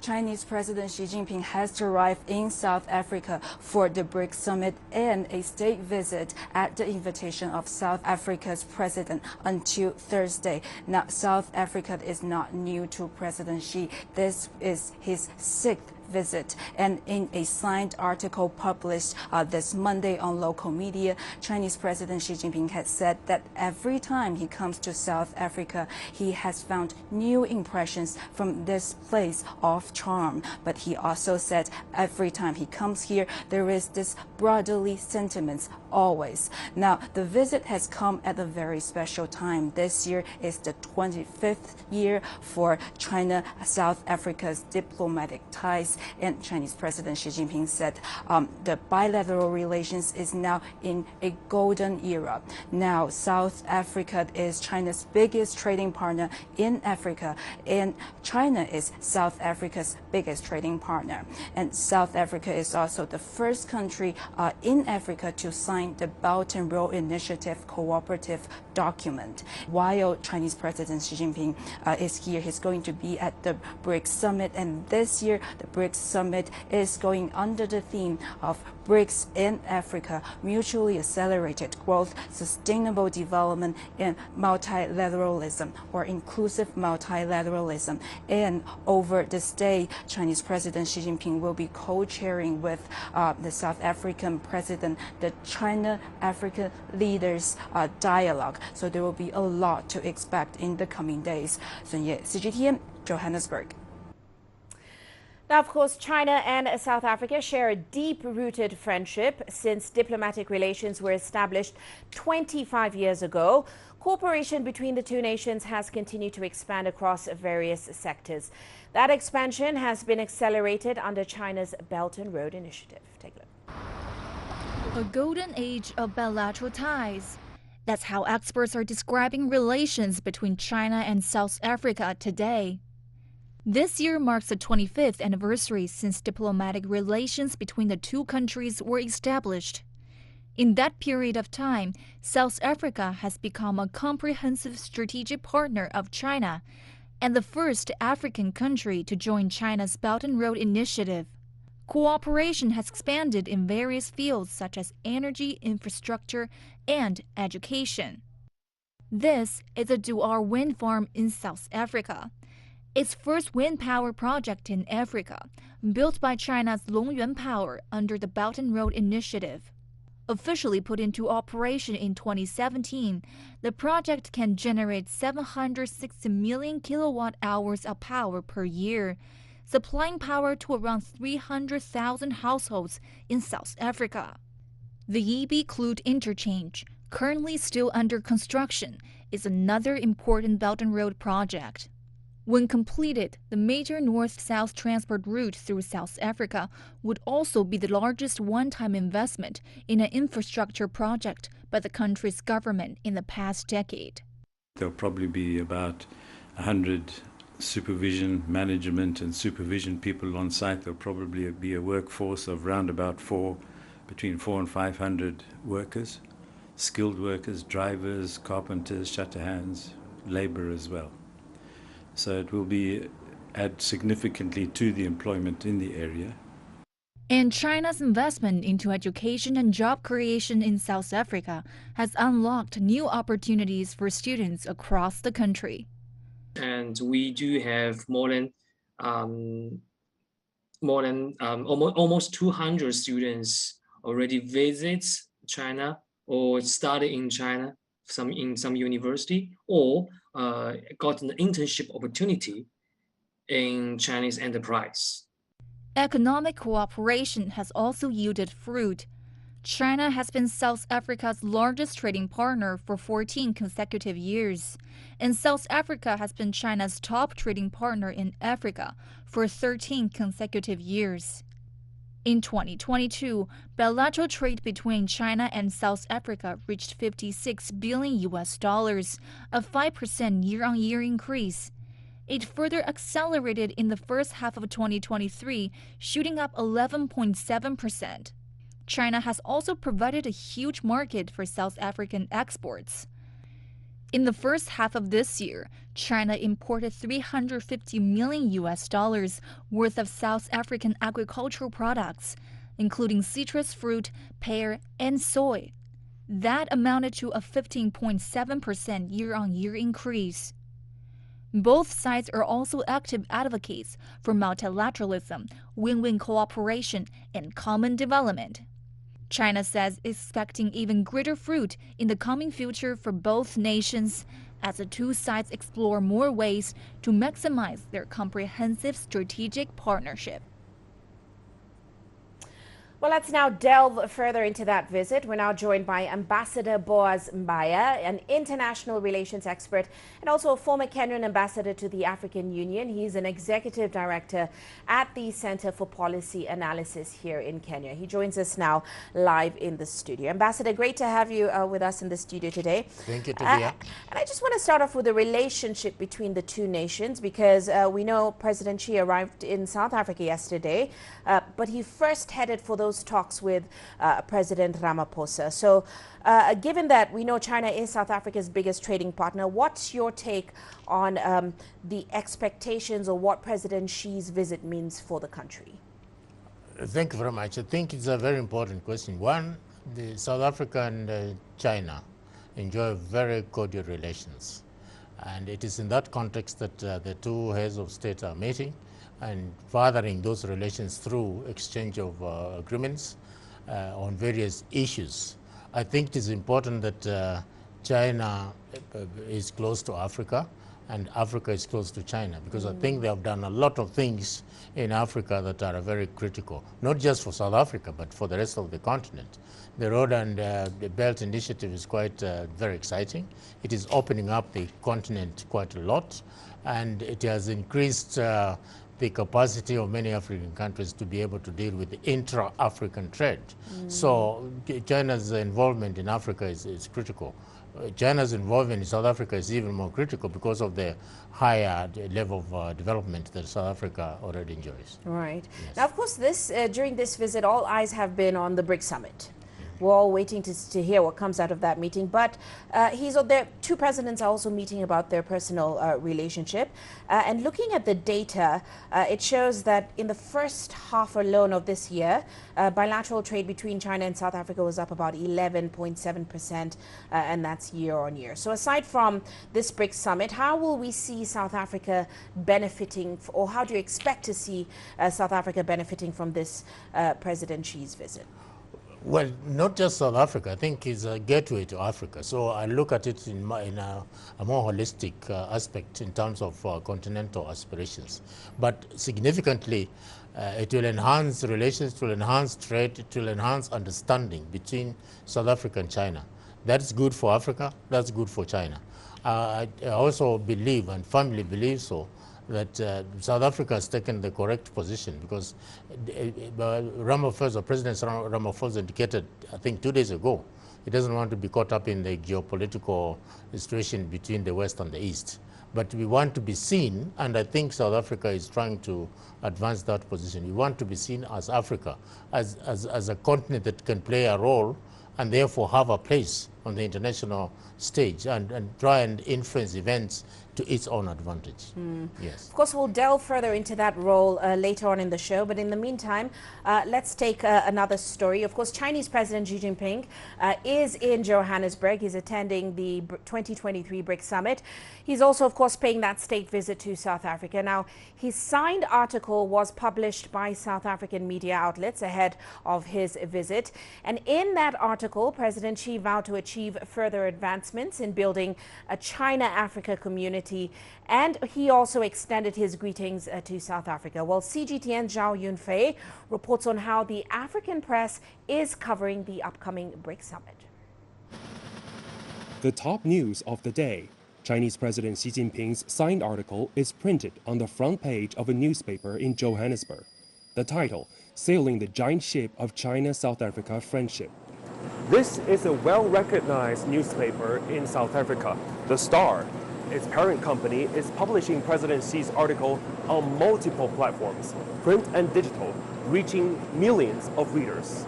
In the article, President Xi expresses anticipation for his visit to South Africa, referring to it as a promising land.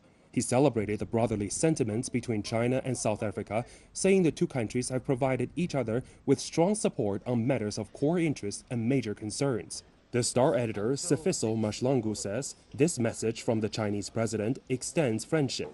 Well, it's a letter to South Africa, writing a letter on collaboration. It's a letter concerning the People's Republic of China's relationship with the Republic of South Africa and our work towards a better world. The newspapers are delivered on Monday, which also marks the first day of President Xi's state visit to South Africa. Many journalists in Johannesburg covering the BRICS summit say China is playing an important role in the development of Africa. African countries are going to seize this opportunity to grow their economies. We know China has been expanding equally across the African continent. It's inevitable. It's something that we are all seeing. We want to see BRICS helping developing countries, especially in Africa, because Africa has the largest number of developing countries. So we want to see BRICS coming in strong to help Africa develop. In Johannesburg and Sandton, Chinese flags can be seen hanging along the streets, a gesture of South Africa extending a warm welcome to the Chinese leader. As President Xi wrote in his article, this symbolizes the continuation of a long-standing friendship between China and Africa. Zhao Yunfei, CGTN, Johannesburg, South Africa. Now, as we mentioned earlier, South Africa is hosting Chinese President Xi Jinping. He'll be meeting President Cyril Ramaphosa on a state visit this week. The two leaders will also, of course, meet at the 15th BRICS summit in Johannesburg as both countries seek to further strengthen bilateral relations. Now, President Xi will be hosted at South Africa's Union buildings. CGTN's Yulisa Jamela has more on that. The Union buildings form the official seat of the South African government. They also house the offices of the President of South Africa. These buildings are over 275 meters long and boast a semicircular shape with two wings at the sides. This serves to represent the union of a formerly divided people. The Union buildings are considered South Africa's architectural masterpiece. They were designed, built, and completed in 1913. Over the years, the buildings have hosted important events here in South Africa, such as the inauguration of the first democratically elected president in 1994, Nelson Mandela. A 9-meter-high bronze statue of the late Mandela has stood at the foot of the Union since it was unveiled by the then President Jacob Zuma a day after Mandela's funeral in Qunu in December 2013. Since the dawn of democracy in 1994, the Union buildings has hosted numerous state visits. These include the visits by the Chinese President Xi Jinping, who has been here on more than one occasion. Shortly after President Cyril Ramaphosa took office in 2018, President Xi undertook a state visit to Pretoria. The upcoming visit is significant because China is South Africa's largest trading partner in Africa.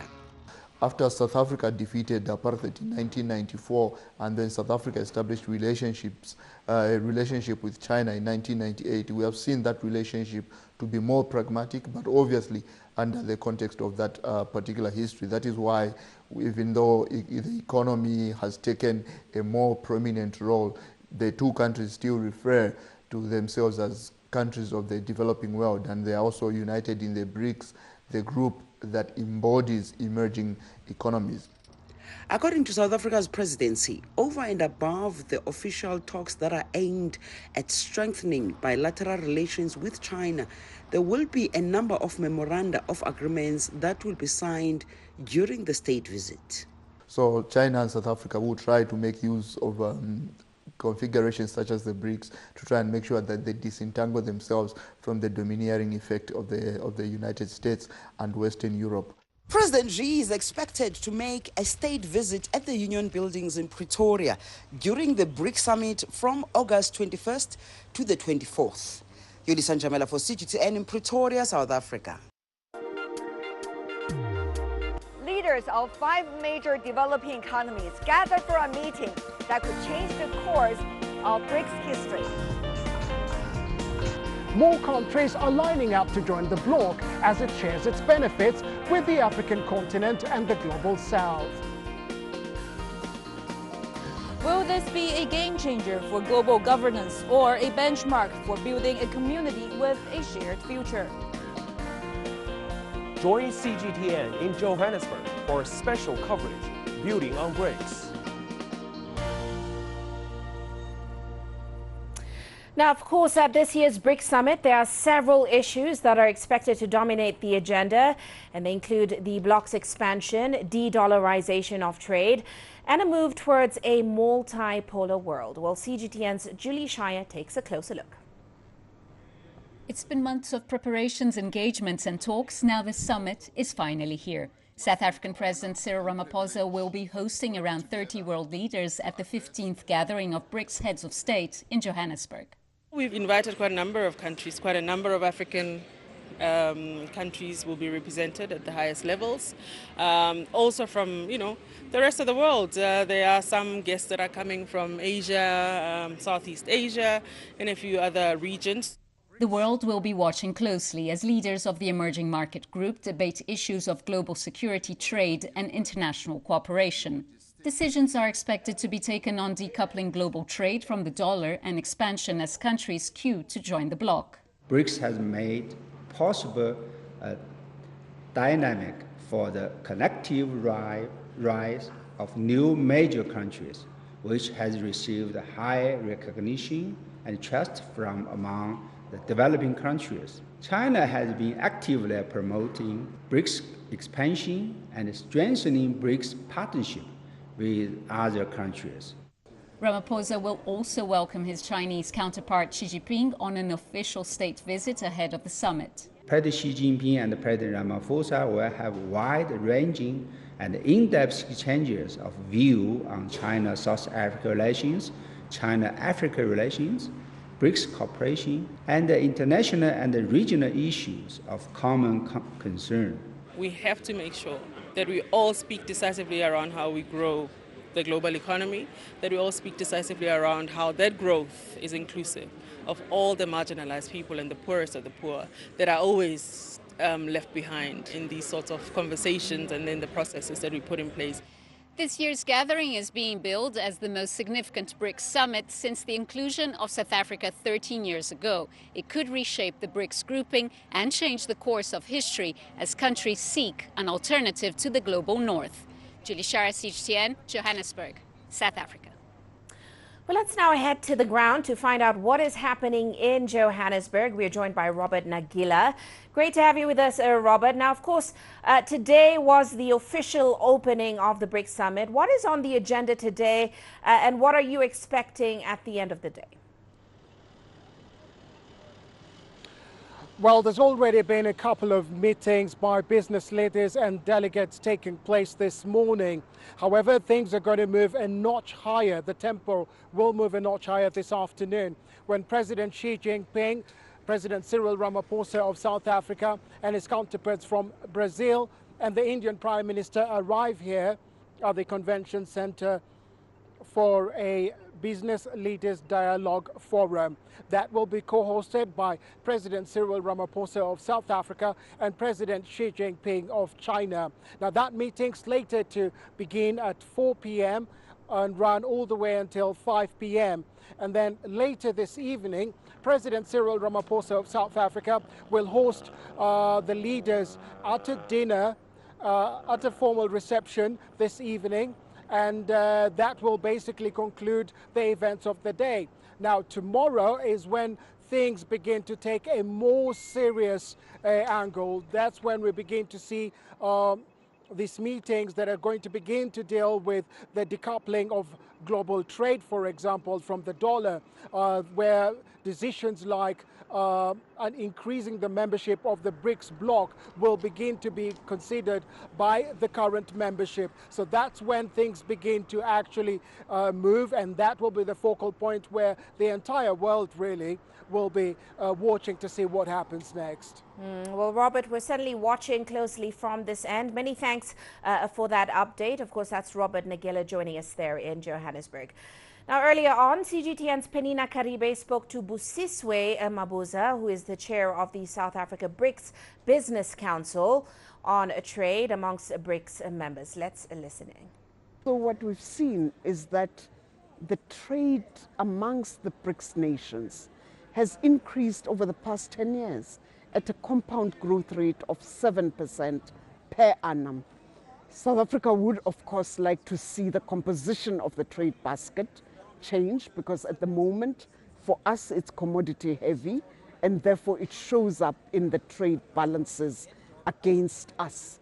We would like to see more value-added goods being traded with our partner countries. One of the biggest talking points, at least this year we know, is the expansion of BRICS. Now, is there a framework in place to accommodate? Because we know there's at least 40 countries that have expressed interest to be members of the BRICS. Is there a framework in place to accommodate this expansion? And if yes, how does it look like? So not one that has been shared with business. Instead, government asked us to give them input on what variables we would consider important if they were to consider new partners. We as South Africa would probably support the nations that are looking to join if, of course, there is a fit and if it talks to the framework that the governments have agreed to. Let's talk about another huge talking point this year, and that's of course to do with the new development bank, funding and lending in local currency. When you look at this bank, which was created in 2015, how do you rate it now? And it seems to me that they have been able to implement a fairly well diversified portfolio of investments, diversified geographically, diversified sectorally, even though, of course, their mandate is very sharply an infrastructure mandate. And now they are driving towards diversifying in terms of the counterparty exposure. Up to very recently, the new development bank restricted itself to sovereign-backed exposure only. Only now have they started taking on private sector clients, and their very ambitious targets is that within a very short space of time, 30% of their portfolio should be private sector facing. Well, that's what we have for you from Nairobi. We'll continue, of course, our extensive coverage of the 15th BRICS Summit from here in Nairobi and Johannesburg. Back to my colleague now, Wang Wang in Beijing. Thank you so much, Uchi, for that. Now, China's engagement with Africa has reached new heights over the past decade. President Xi Jinping's commitment to positive China-Africa ties resonates in his remarks. During President Xi's inaugural trip to Africa in 2013, he outlined the fundamental principles of sincerity, concrete results, affinity, and good faith, guiding China's policy on Africa. At the China-Africa Forum in Johannesburg in 2015, President Xi underscored the importance of win-win cooperation and introduced the notion of shared interests and justice. He said that friendship and justice define China-Africa relations, which necessitate harmonizing Africa's development endeavors with China, culminating in win-win progress and common development. During the 2018 Beijing summit of the Forum on China-Africa Cooperation, Xi also expressed China's dedication to enhancing friendship and cooperation. China is the largest developing country in the world, and Africa is home to the largest number of developing countries. China and Africa have already formed a community with a shared future. We stand united with Africa's people, thinking with one mind and working with one heart. In 2020, during the 33rd African Union Summit, Xi extended a congratulatory letter. Recognizing the unprecedented changes reshaping our world, he emphasized the mutual interest of Chinese and African peoples in building an even closer China-Africa community with a shared future. In 2021, when President Xi Jinping attended the 8th Ministerial Conference of the Forum on China-Africa Cooperation, he elaborated on the core of the China-Africa friendship. He said that the enduring bond is marked by genuine friendship, equality, shared benefits, and common development, fairness and justice, adaptability, and commitment to openness and inclusiveness. This year, Xi Jinping sent a congratulatory message to the 36th African Union Summit. He pointed out that China-Africa cooperation has matured into a comprehensive, high-quality partnership. President Xi expressed his readiness to work with leaders of African countries and enhance collaboration on international and regional affairs. Wang Jianhui, CGTN. The 15th BRICS Summit in South Africa is set to open later today. And my colleague Jiao Yang spoke with Siyabonga Sisweli, the ambassador of South Africa to China on bilateral relations, expectations for the BRICS Summit and collaboration under the Belt and Road Initiative.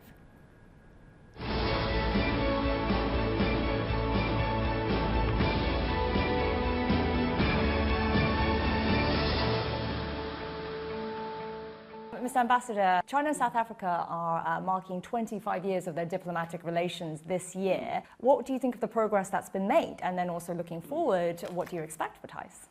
Once you've got a good political foundation, the other tracks, whether it's economy or people-to-people exchanges, then it's easy to execute. It's easy for us as a representative to actually reach consensus easily.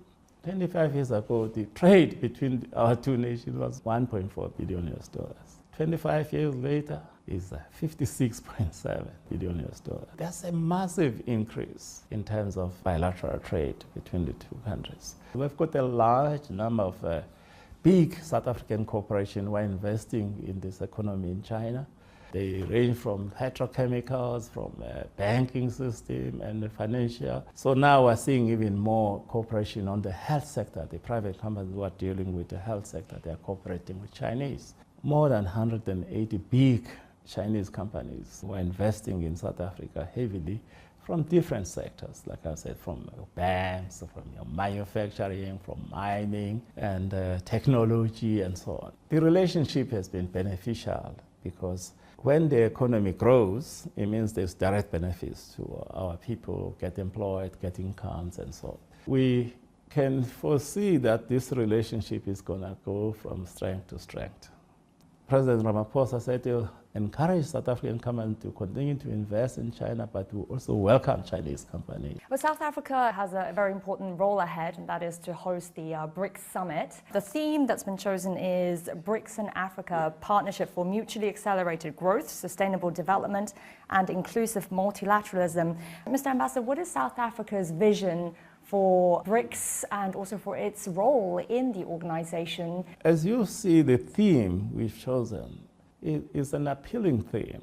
Let's look at key things which we can do as developing countries. When you say partnership, I like to stress that BRICS is a partnership. It's not a bloc. We're not competing with any other blocs. We're a partnership for development.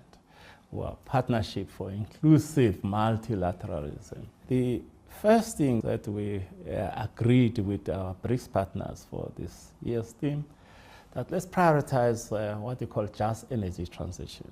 We're developing countries, we're still using quite a lot of fossil fuels, but we're quickly transforming this by adding renewable energies. But how do we do that in a manner that doesn't compromise your own people and transform their skills so they can adapt to new technologies? We're sharing those skills. We're saying we must help the world to recover from the pandemic. We're saying let's talk peace and multilateralism. Let's reform the UN's global governance system, including UN, to be inclusive, and even pushing the issue of the role of women, particularly in peace processes. We believe if we can involve more women in peace processes, our peace processes will be more stable than the current system. So those are good things which we are saying for the BRICS partners moving forward. That's why there's so much interest about people who want to join the BRICS because of direct benefits of BRICS. How can the two countries specifically work together within multilateral international frameworks to help to solve some of the challenges that the world faces today? We are cooperating, for instance, at the BRICS level.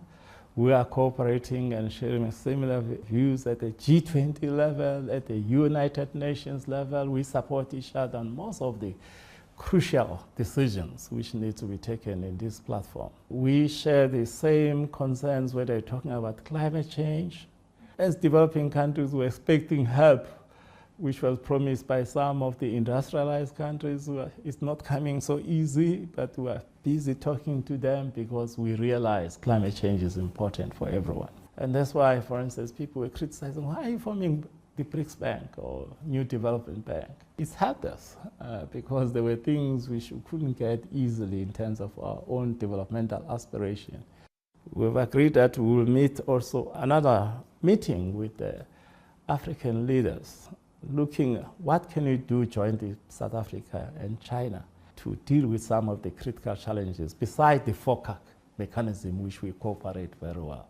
South Africa was one of the first countries to sign up to the BRI Memorandum of Understanding. So what would you say are some of the most consequential benefits? If you look at the African infrastructure, which is very critical for intra-Africa trade and this free trade area, China has been playing a leading role. You can talk of the ports in Tanzania, the port in Nigeria. You can mention any country. The railway link between Mombasa and Nairobi, the railway link between Ethiopia, Addis, and Djibouti, cutting the length of travel to the south. Ethiopia was engaged in terms of export and imports. But the significant contribution now is coming through, naturally, through the corporations from China. These companies were investing in our key economic infrastructure. Let me start with digital infrastructure. Chinese companies and technologies, they constitute not only in Africa, but in South Africa. They are the major supplier of these key technologies for 5G. Now we're facing some energy shortfall. The Chinese companies voluntarily came to participate, some of them online, but most of them went to Johannesburg and Sandton to brainstorm with us. How can we come out of this as quick as possible, because it's got negative impact on our economy. The new Minister of Electricity visited here in China, Beijing, other cities, Shenzhen, Guangzhou, Shanghai, to interact with this company in detail to see their technologies, whether they work. That just shows this good working relationship because of this Belt and Road Initiative and its impact, which can be seen because all these things are measurable. Well, that's my colleague Jiao Yang speaking to South Africa's ambassador to China. Now, we're back here with our studio guests, Ms. He Wenping and Professor Liu Baocheng. So as we heard right there, China's investment and cooperation with South Africa and the African continent in general represents not only opportunities in infrastructure expansion and upgrade, but also in the sense that technological innovation and investment, for example, in the new energy sector. What do these changes bring to the African continent in their development and in helping them to upgrade their infrastructure in general? Well, I think what I see is really a stark contrast where so many European countries, they colonized those land in different pieces. What they really caused is really poverty and deprivation of their resources. Now, in a new era, when China built its presence and deepened its cooperation, we can really see a new landscape over there with the infrastructure, because Chinese believe that in order to really make yourself rich, you got to expand your reach by building the roads. So this is something that we are there transmitting our experience over there. We did really encounter a lot of difficulties in terms of the local myopia and also the Western type of the skepticism over what China has been doing in creating, for example, debt traps or in discriminating women or child labor practices, etc.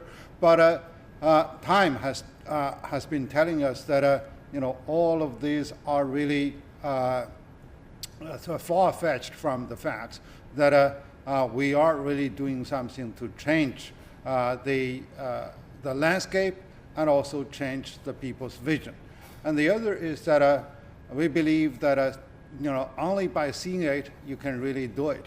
So we invite so many government officials, business people, the civil society, and not to mention the younger generation from the small businesses and students to come to China to see that how China grows itself. And what really impressed them is the special economic zone, special development zone, high-tech zones that are being managed to attract the global investments.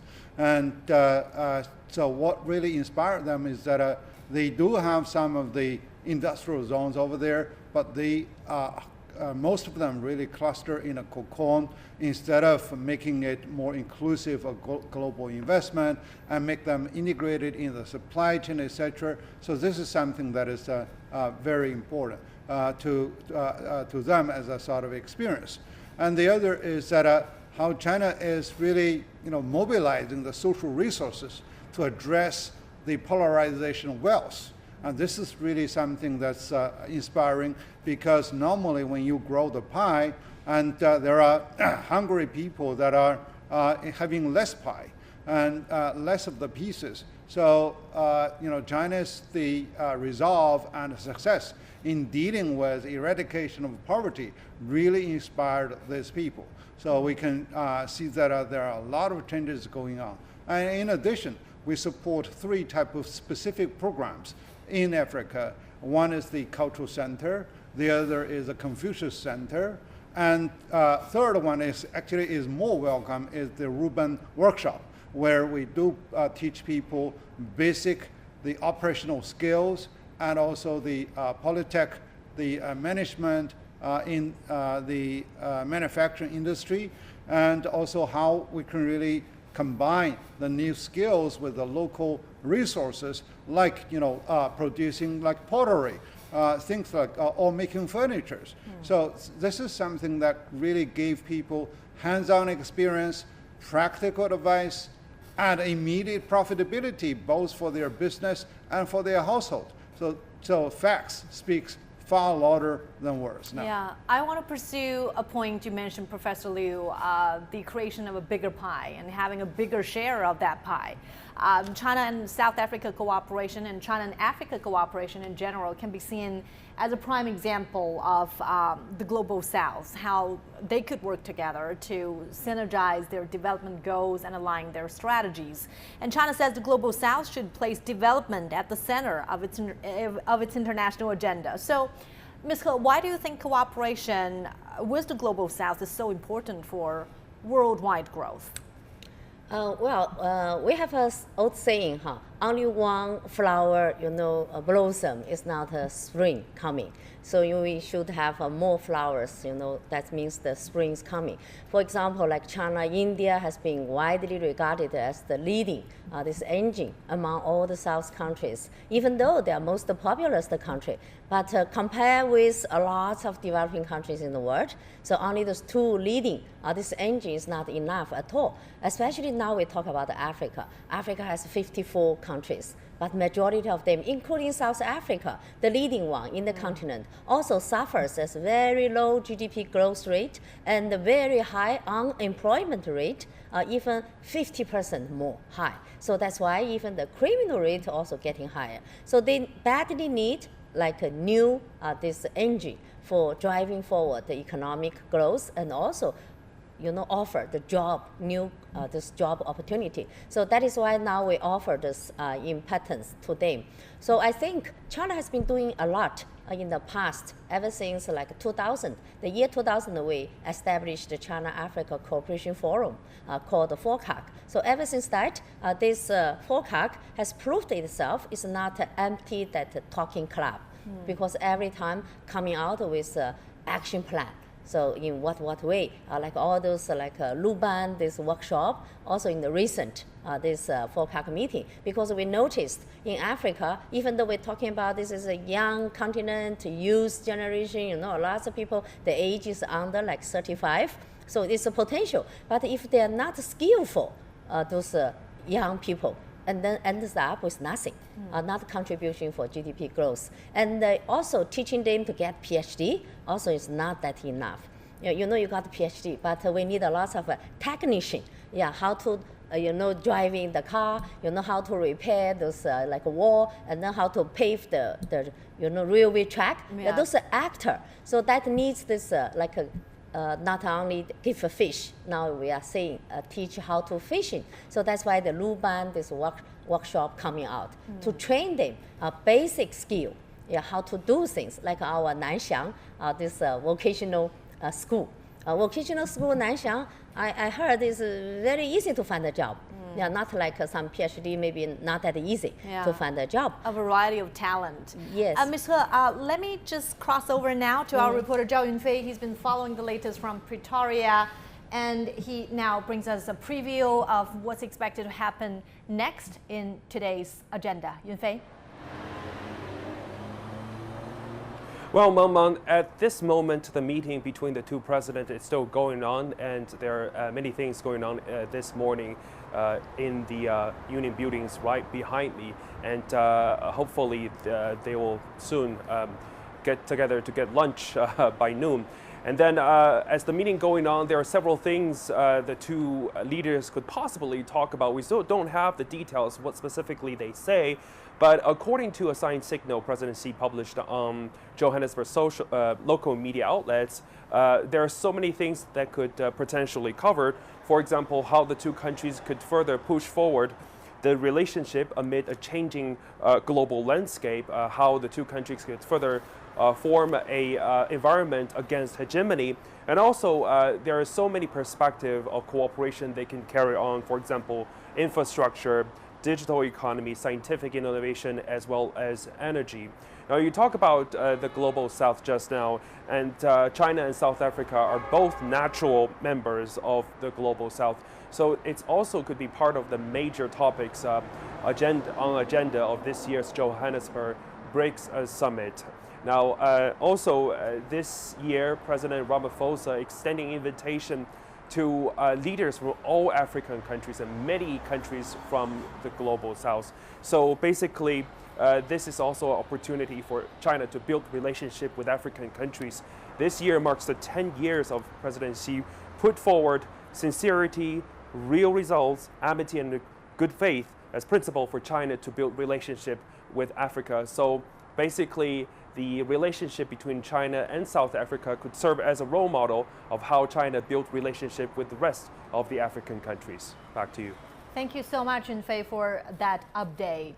And certainly, let's talk more about the Global South, cooperation among member states in the BRICS grouping. At the last BRICS summit, President Xi Jinping urged all members to support each other on issues concerning each other's core interests and practice genuine multilateralism.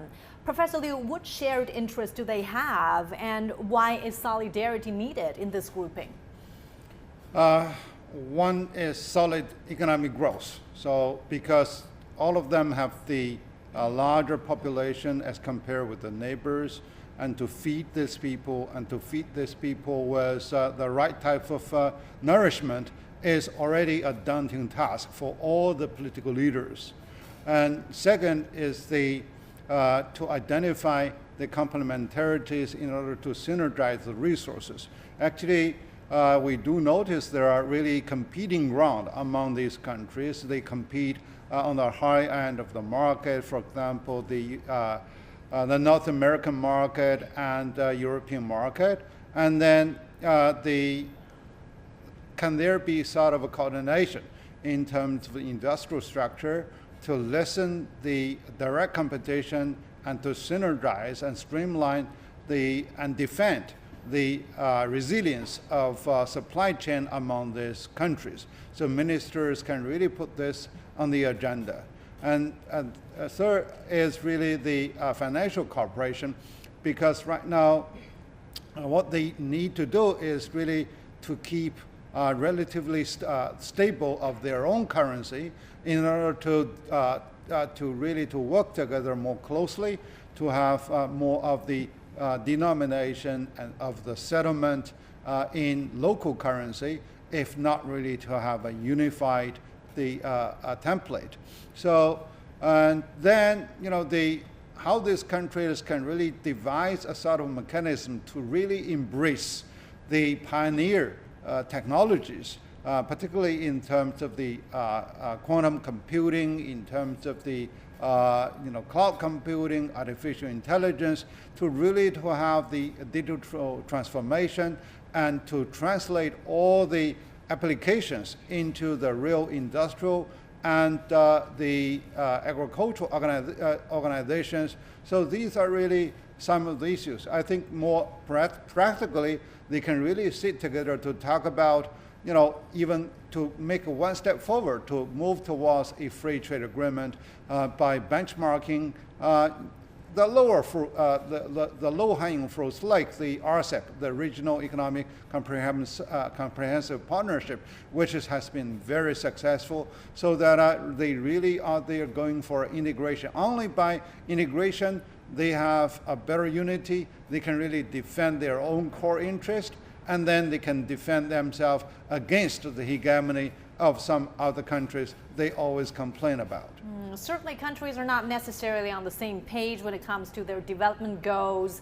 Ms. He, what's your understanding about China's role in boosting the Global South cooperation? Yes, I think China has a great responsibility to do that. Why I say that? Because we are the second biggest economy. We are leading the way forward. We are also big by size, by this population. So that's why we have this responsibility. Plus, like China put forward this One Belt, One Road initiative since the year 2013. I still remember our Foreign Minister Wang Yi said this BRI, Belt and Road Initiative, given those years, 10 years already from China born like a baby, now becoming international public goods.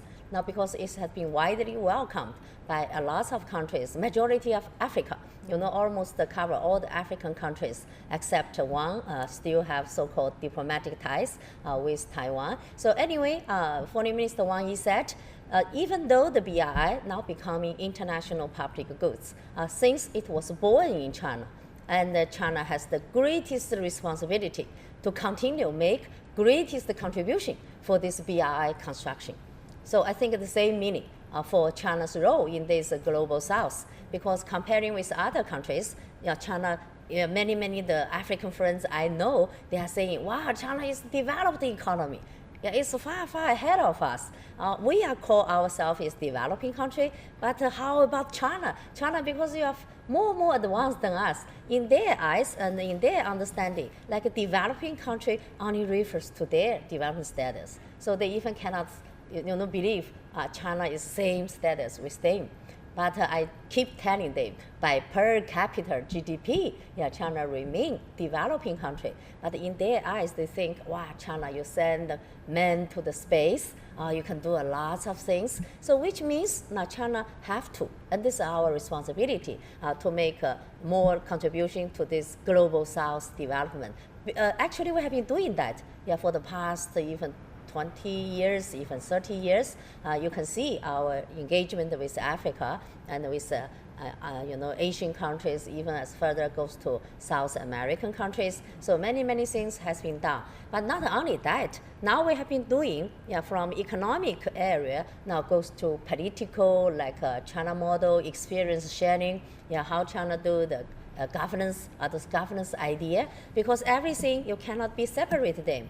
Because my African friends ask me, saying, oh, your economic reform, so only that, because they also want to know economically, politically, those things should be combined together. Because those Western, this idea already also spreading to those scholars. Yeah, they are thinking, wow, you have like a communist party, this like a head, and then you have a body like a market economy. So how does the head and the body can be combined with together, and without like when this head moving to the west and then the body moving to the east. So how you guys can make those things together and even in a harmonious way? Because China, with their own eyes to see, in the past 40 years, not only GDP is increased more and more, and also peacefully.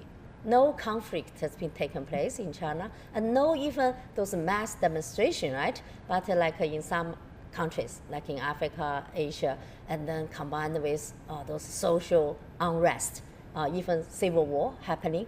even this party, that party, fighting together, and then people suffered. So make your GDP growth, economic growth, and then backwards, like 2 steps forward, and then maybe 3 steps backward. So always like in the same area. So they are wondering. So definitely you have your own experiences. That's why we are not just sharing anti-poverty.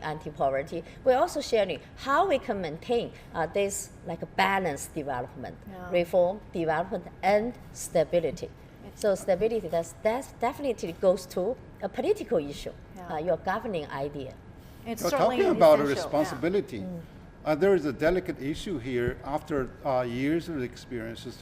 One is that the Belt and Road Initiative time and again is interpreted from the Chinese side. It is the Chinese initiative, but it's not really a Marshall Plan that can be understood as the aid program for the underdeveloped world.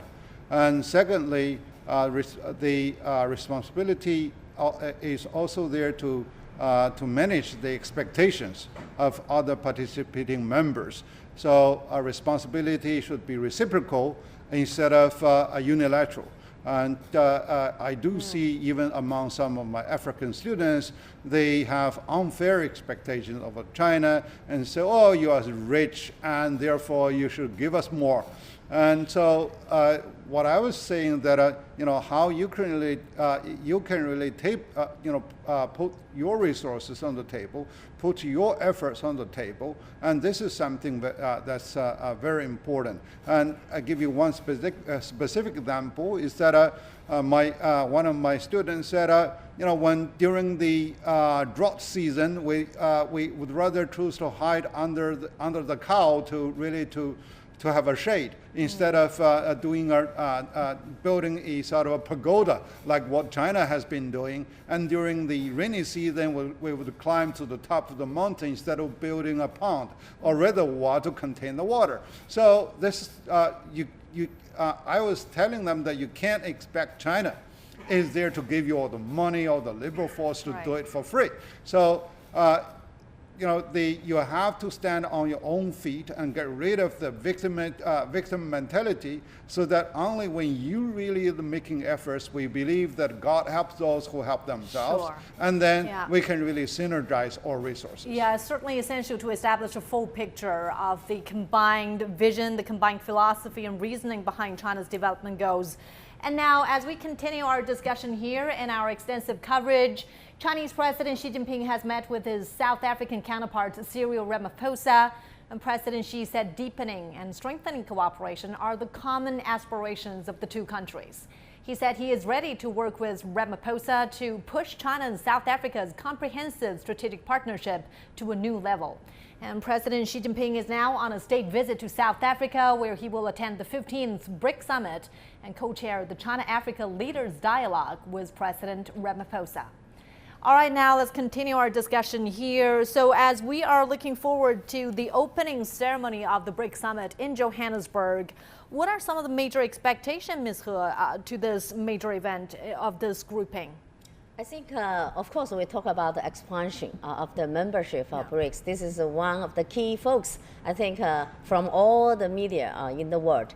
This is the number one issue. Number two focus, I think, is how to further strengthen BRICS relation with Africa. This is also the theme of this BRICS summit, because South Africa now is the hosting country for the BRICS. That's why President Ramaphosa sent the invitation to all the African countries' leaders, invite all of them come to Johannesburg. That is also why now our President Xi Jinping will, together with Ramaphosa, to have a China-Africa leaders this dialogue, because all of them already gathered in South Africa. Why not? We have this China-African leaders, this collective dialogue. So that is why we have to see how BRICS can further engage with Africa's economy, their development, because Africa now is suffering from those food crisis, fuel crisis, and financial crisis. So they need to find another strong partnership with BRICS, and then can get out of all the crises.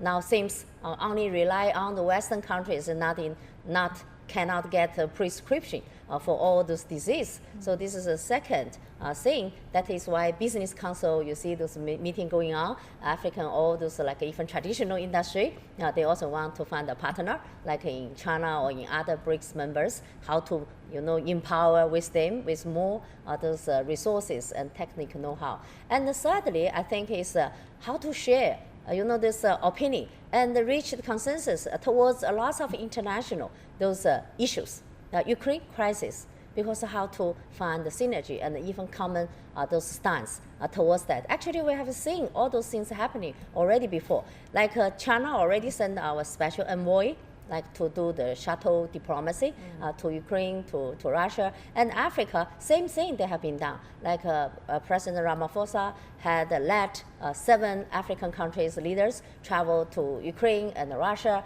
and also bring on the table about the 10 piece these suggestions for the 2 countries to consider. So those issues, even in the recent wrapped up Russia's second Russia-African summit, and President Ramaphosa and all together with other African leaders again put forward those 10 piece those suggestions, trying to bring those 2 countries on the negotiation table. So those are the opinion coming from, I think, those BRICS countries as well as all the African countries that joined the summit. Yeah. So because this is a clear those stance coming from this global south. Global south doesn't want the world, in the so-called Third World War. They want the peace, they want the development. Development is the key concern, rather than like before it's anti-terror, now maybe talking about so-called nuclear war or Third World War. So we should join together, make this peace, this power,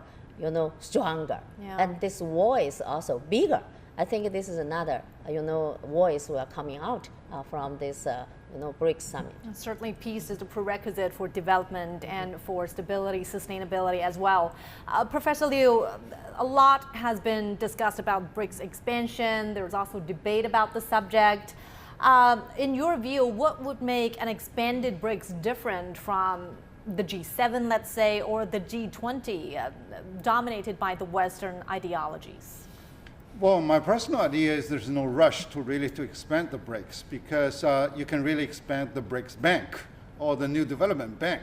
That's something very substantial. You put in the money, you get the entitlement for the rights to draw some of the money on projects that satisfy criteria. So without the right type of discipline, the right type of charter, the gathering together is just a talk shop, if not really a mob. So therefore, I could expect that out of this BRICS summit, and there can be a sort of agreement as how they can really shape the right type of criteria to select the right type of membership, and also the standard they have to abide by. So it's not really, to start a organization, the relationship-based is important, but to manage and sustain an organization, you really need to make it rule-based. So this is something that's more rationalized. Instead, we can really see there's a lot of emotional stuff going on, and which is good, and a lot of aspirations, and let's be realistic and be rational.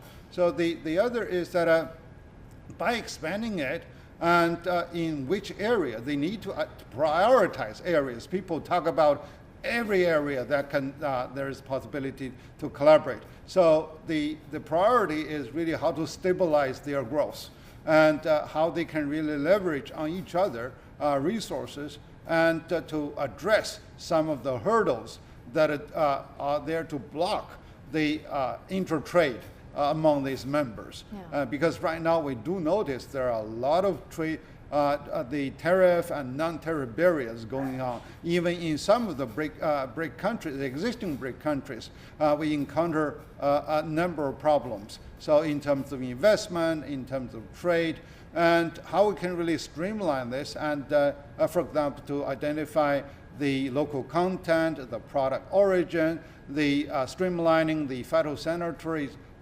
procedures and in order to facilitate the exchange of goods, and also the visa issue, to have the people to work a longer time at the industrial parks instead of being kicked out after 3 months. So all of these are really very practical issues. So go for the low-hanging fruits and aiming at the crown jewel on top of the tree.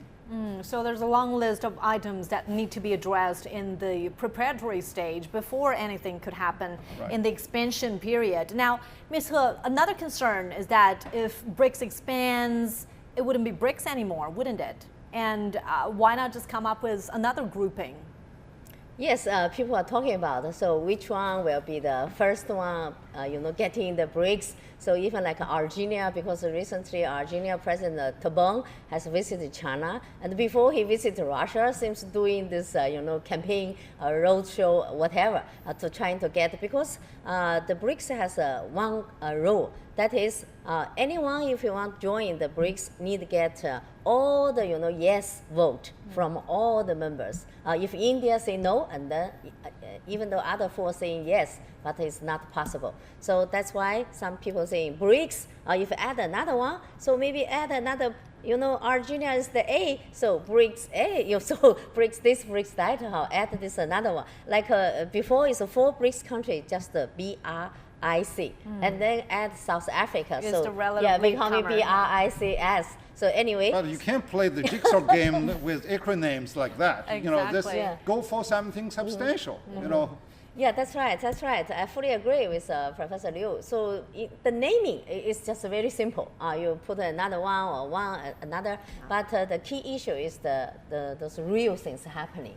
Yeah, like maybe make all those talk show more countries, maybe not easier to reach consensus, because exactly like United Nations permanent this Security Council reform. That's why That's why I say, too many cooks may spoil the food. All the year until now cannot reach consensus, because the existing one in the permanent there's a seat. They don't think if adding more from like India, like Africa, or like Japan, Germany, all want to in, and then maybe make this United Nations, the Security Council, more troublesome for reach a consensus. The less, maybe more effective. The more, make it less effective. This is a common this understanding. But anyway, I also have another thinking. I don't think, okay, because it's not effective, so let's always close the door, always keep this 5, because now you have been talking. A lot of countries are waiting outside of this door. 50 more. They have their aspiration and enthusiasm they're knocking the door in that urgent way. And now you keep this door closed, that tight. So is that a good way for this BRICS continue to develop yourself? I think the best way is open it gradually. Of course, not that rush, all the 20 get in. Of course, one by one. I think the prerequisite is very easy. What are some of the criteria that you think should be applied to absorbing new members? One is the political stability. Now, when you are under a crisis, or you are having a civil war, or where you're predating on the other country or your neighbors, they should be dequalified, even if they are existing members. So peace and prosperity should be the goal. Okay. Second, financial stability. So you can't really have a beggar, to be placed on the table, so that simply are going for profit seeking instead of doing their own share in their obligation. And then, the commitment to abide by the rule. So one way to ensure the compliance is that you really have a sort of arbitration mechanism, so that people do feel the pain if they violate the rules. So that's why people respect the WTO, simply because they have a dispute settlement body, and the same fact that WTO is now in the impasse simply because the appellate court doesn't really work anymore. So therefore, the criteria, discipline, procedures, simply we say, okay, you need to have the recipe, the cookbook, before you have too many cooks, to cram into the kitchen. Otherwise, they just spoil the food. So let's take a look at some country-specific examples. We mentioned 23 countries have already filed their official application. And then the following nations have all publicly expressed interest to joining the mechanism. For example, Iran, Venezuela, Saudi Arabia, the UAE, Ethiopia, Nigeria, and Argentina, among many more. So could you see a pattern among these countries, or do you think that might be another reason that could really motivate such outspoken support? Well, definitely, because one is that people need collaboration in financial support, and also in dealing with the dollar hegemony, and in going through infrastructure development, and also in policy coordination, because ministers' meetings do really serve such sort of purpose. So what I really expect that they really focus on specific areas in setting up committee or working groups so that they can really drive deep and into the concrete cooperation in simply talking, instead of simply talking about lofty ideas. And then,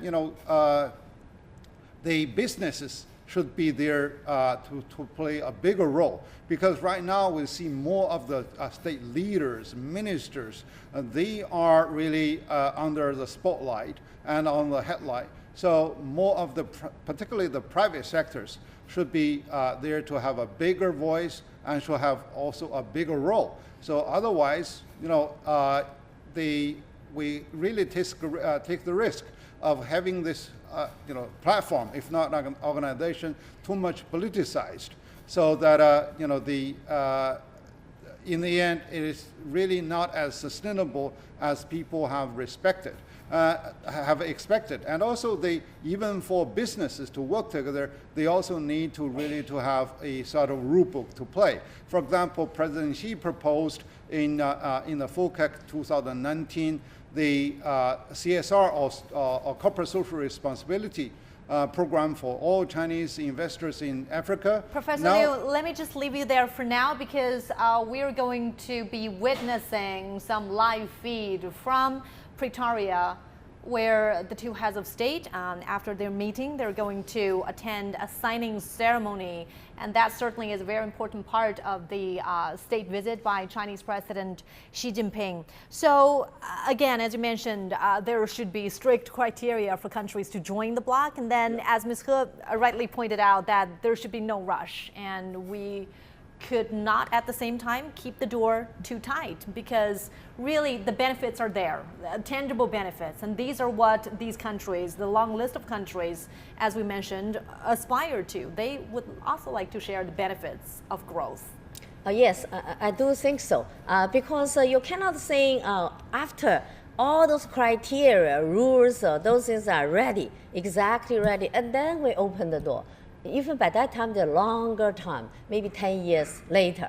So that will make all those aspirations, those eager to join, all disappeared. Do you share with Mr.? No, I disagree, because, for example, China budged with first with the GATT and then with WTO for so many years, and that helped us to streamline some of the household work at home. For example, to address the state-owned enterprise unfair competition, in 1 year we consolidated 1,000 the type of policies dealing with SOEs, so that we are more compatible with the WTO rules, and also in terms of intellectual property protection, in terms of the local fragmentation, etc. So this with the stringent criteria. First of all, people pay respect to it. Otherwise, it's just a hug. It's just a reception, so a talk shop. And then that can really push those applicants to really to make serious and solid steps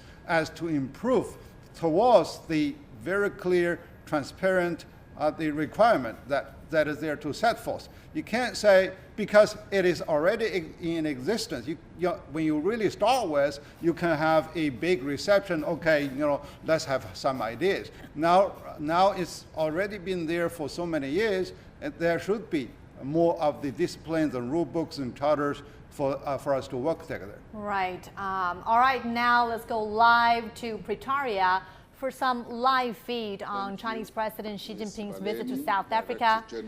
The two heads of state, as we're watching right now, are going to witness a major signing ceremony. By Section 84 of the Constitution of the Republic of South Africa of 1996, I confer on President Xi Jinping, President of the People's Republic of China, the Order of South Africa. President Xi Jinping shall henceforth be honored as an esteemed member of our national orders here in South Africa. The people of South Africa salute you, President Xi Jinping.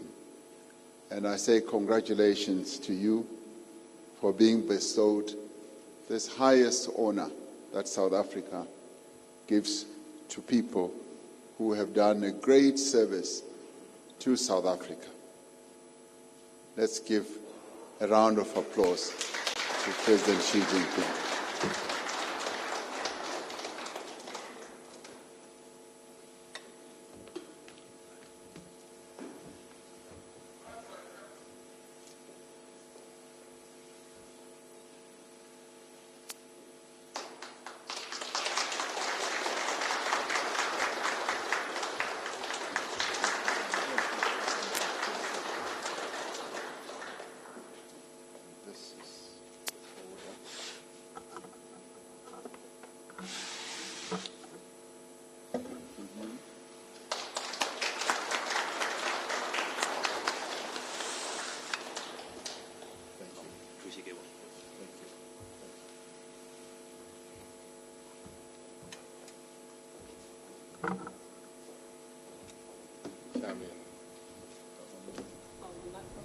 Right, as we are watching live feed happening just now, Chinese President Xi Jinping was awarded the Order of South Africa, a very high honor given to people making contribution. Your Excellency Cyril Ramaphosa, dear friends. Thank you very much, Mr. Ramaphosa, for your warm words to welcome me. President Ramaphosa also just gave me the Order of South Africa, showing the high emphasis on the relationship and also showing the great friendship to the Chinese people. For the people of China.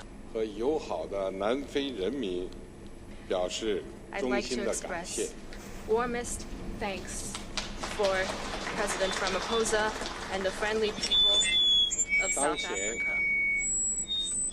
China-South Africa comprehensive strategic partnership, golden era. Our political mutual trust has steadily deepened. We have witnessed a great result of our cooperation and making close coordination and cooperation in international affairs. All these help us to further develop our own country's interests and also making great contribution in safeguarding the interests of developing countries. I would like to say one more time again, no matter how the international landscape change, China's commitment to further deepen the cooperation with African countries will never change. I will cherish this great order of the friendship and will firmly promote the friendship going further. Thank you. Well, live feed from Pretoria, where Chinese President Xi Jinping was awarded the Order of South Africa. That's the highest honor given to people making contributions to South Africa's development as well as South Africa's relations with other countries. Now, that medal, Professor Liu, what significance does that carry? It's a recognition of China's contribution led by President Xi Jinping to development of the Africa as a whole, and particularly the contribution for the economic and political cooperation between South Africa and China. So that's something for sure.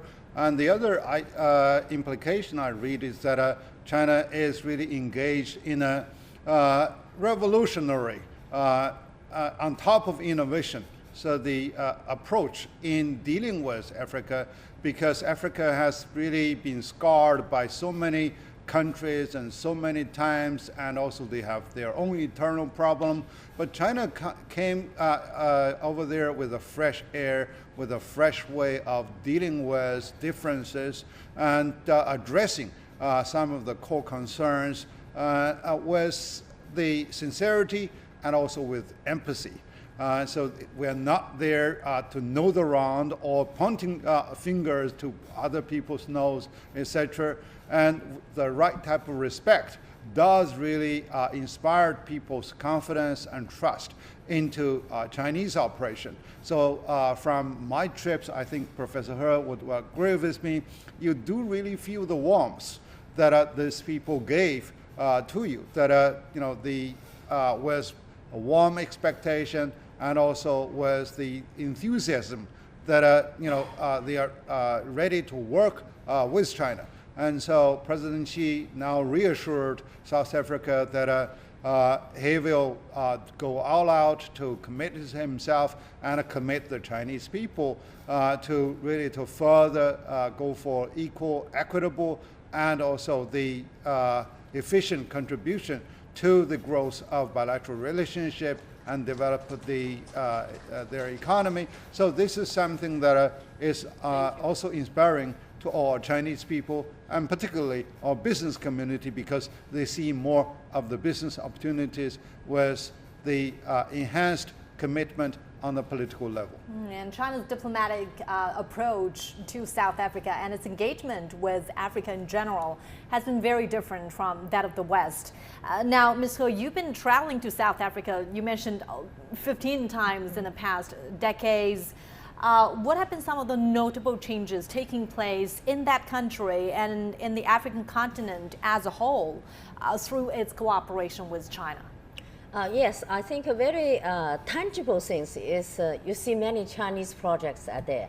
This is very tangible. Even as I mentioned before the break, whenever you landed, on this continent and see China, this was Hanzi, our Chinese, those Hanzi are everywhere. Our company, their project, and even I have a very, the very interesting contact with a small, just a 15-year-old boy. That boy on the street in Rwanda, I still remember, because I based in Rwanda for 3 months. And that young boy even talked with me saying, wow, you are Chinese, I know China. I even know that story saying when China wake up and then all the world is shakeable. That is Napoleon's words from the French pastime. I said, wow, how did you know about China? He said, China, I know. I even want to learn Chinese now. Just 15 years young boy on the street. He was doing this ski board, running, back and forth in front of me. So again, that's an example of how Africans' perception of China is not only shaped by the massive mega projects taking place there, the infrastructure projects, but also through the soft power of culture, as you mentioned, the storytelling, the Confucius Institutes scattered across the continent. Yeah, right. Economic development and those cultural, exchanges, even language learning, they are all intertwined with each other. If there is no business opportunity there is no driving force for learning Mandarin. Because the driving force for learning Chinese is very obvious. That is, I can easily find a job, in Chinese, those projects or whatever. Because if you're saying, wow, because recently I said Russia-Africa, this summit, one proposal has been made saying they need to establish lots of university and a language center, cultural center in Africa.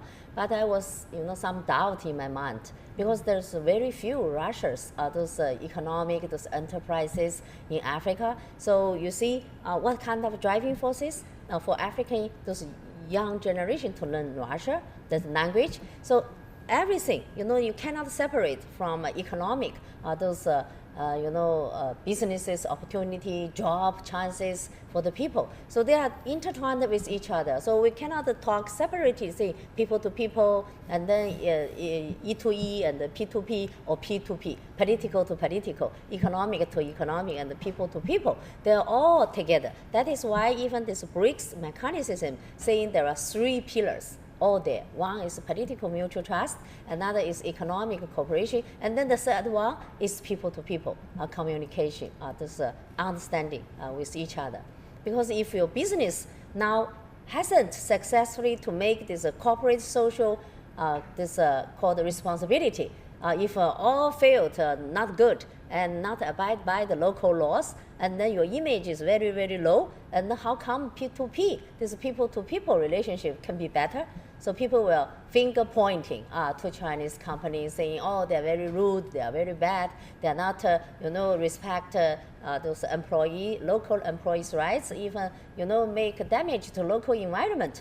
And then you cannot do any good business there because you cannot set foot in that soil, in that local society. So everything should be together. That's why we are talking about this comprehensive, this point of view.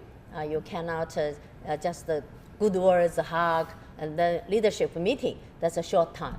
And then once the meeting wrapped up and the leadership back home.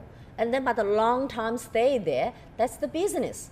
Business people, you should be set your foot there and set in your foot there. That is why you have to know your social environment. You have to understand what is the culture around you. And you should know, this this corporate social responsibility is not something you have to, to do it. That's something you need to based on this and then survive by yourself. Yeah. So along with the Belt and Road Initiative, China has other visions, of course, and is trying to get the messages across from these 3 initiatives: the Global Development Initiative, the Global Security Initiative, as well as the Global Civilization Initiative. Yes. So in terms of people-to-people exchanges, Professor Liu, how do you think that could help countries, member countries in the BRICS grouping to embrace this Global Civilization Initiative?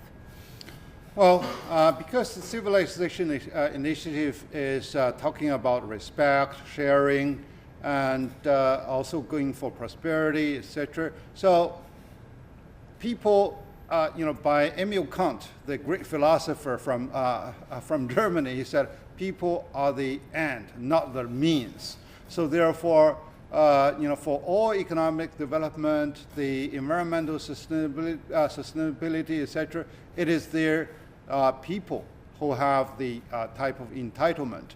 So, as Professor He mentioned, that the African people are really having a different outlook and having different perception over the Chinese presence over there, and across the board. By working together with the BRICS countries and also by working together with the rest of the world, it's really a reciprocal learning process. And taking again African, for example, many of these Chinese business leaders, they also learn quite a lot. Initially, they might think, well, all Africans, because you are poor, you do not need really to make a decision on the community, etc. So.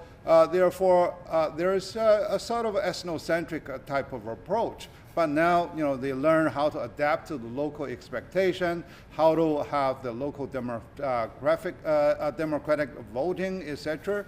And China also sees that there are different type of rule books from different countries at different development stages. And so for example, initially, we really wanted to have a larger share in the joint ventures through merger and acquisition with the Western countries. But gradually we learned that with the majority share, we can really work with more of the local contribution by those companies so that we can really have access to technology and also to their management expertise, and we can leverage more of the business community with a minority share. So it's really a mutual learning process, And only by appreciating with each other, only by seeing each other's advantages, we can really have a better alignment, and also we can have a synergy. And right now, as leaders are gathering in Johannesburg for the BRICS summit, the West is closely watching whether member countries could be on the same page when it comes to major global issues, the crisis in Ukraine, for example. And then there's a lot of sensitivity surrounding the fact that President Vladimir Putin will not be in attendance, being replaced, he's sending a special envoy, the Foreign Minister Sergei Lavrov, to attend in his capacity. So what would you say about the messages that BRICS members are trying to send to the rest of the world? I think there are many messages can be sent from this gathering. Number one, that is BRICS, those members are remain united, as strong as usual. Even though the Putin issue, South Africa is under great pressure, coming from how the Putin will join, can join or not join, arrest him or not arrest him, even among South Africa themselves, because those opposition party challenge this ruling party, ANC, and even South Africa, this court, Supreme Court also sent this decision saying should arrest him. So President Ramaphosa and the ruling party ANC under great pressure domestically rather than internationally. So that is why through the negotiation between South Africa and Russia, Putin even phone with Ramaphosa also directly, eventually come out with this solution. Okay, Putin will not go. Virtually join all this discussion, and then special envoy, his foreign minister. So which means now South Africa remain there hosting the summit. Before even lots of rumors going on and off saying, oh, South Africa will quit ICC, International Criminal Court, because if you are not member, okay, I don't need to abide by this, arrest this decision. Anyway, so South Africa saying no, we are not under this pressure, saying come up with this pressure, even immediately I quit, which means you are fragile, right? So South Africa said, this is a rumor. And then second rumor said, wow, South Africa cannot hold on this pressure. All right, hand over this rotation chairman saying to Beijing. Okay, ask Beijing to do that. You continue. Because last year we did this host this country because China is not a member of ICC. So there's no such pressure coming from ICC. And again, this proved it's a rumor. Because if this is the thing, okay, the message sent to the world that is, South Africa cannot do this thing. Even come with this ICC pressure. Even one of the BRICS member even cannot continue to host the summit. Which means this BRICS, the mechanism is very weak, very weak. So it's not happening like that. Even Chinese President Xi Jinping made a phone call to President Ramaphosa saying, we firmly support South Africa to host this summit. You got China's fully 100% support. You keep going on with China's support. So those are the things proved that message one, that is BRICS country united, remain united, even under this very big, unprecedented this pressure. And the second message is, that is why BRICS country like South Africa share this information, saying more than 20 countries would like to join. I don't think the joining BRICS now need to think too much about economic this criteria, like WTO. Okay, a lot of rules should be set there, and then China waiting around 80 years. That was our previous debate. Yeah, it was a lengthy process for China to but it's enter the WTO. Different comparison, because China joined WTO. That's an international organization set up the rules for trade, global trade. One thing specifically trade, but now BRICS country itself, it's a platform show this is a collective power from global South. Yeah, if this collective power, even among the original five, seems, Putin issue, this issue, that issue, seems you are getting weak. But why South Africa saying many countries are waiting? So make it bigger, more members, more would like to join. Also show this BRICS is growing rather than is downgrading. Yeah. So this is also important message. If other things like common stance towards those big international issue, Ukraine issue, and also they will talk about Sudan. Sudan also in crisis because now this is happening in Africa. Yeah, South Africa is hosting. Also need a concern about what's happening in this continent. Yeah, rather than always thinking about some war, yeah, not happening in Africa. Yeah, they need also think about Africa All right, itself. I'm afraid we have to leave you there as we continue our extensive coverage. Some live feed from Pretoria, where South African President Cyril Ramaphosa is going to address the Chinese delegation. Countries and members of the media and ladies and gentlemen. South Africa is truly honored to receive, as we have done this morning, President Xi Jinping on his fourth state visit to South Africa. It was an absolute joy to have the opportunity for me to meet President Xi Jinping as he alighted from his plane. This was made a very special occasion because it is his fourth state visit to South Africa.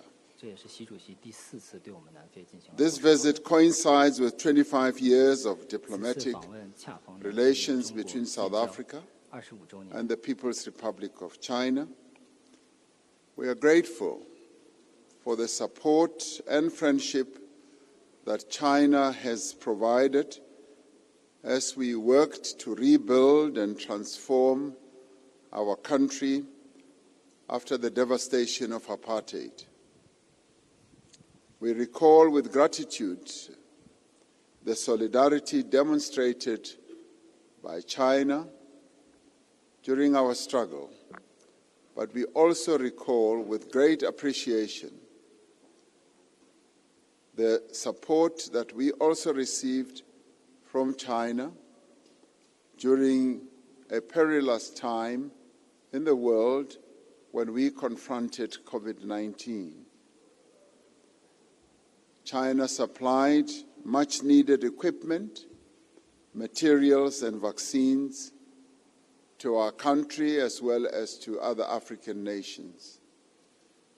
During this state visit, South Africa and China have reaffirmed the political support for each other's core interests.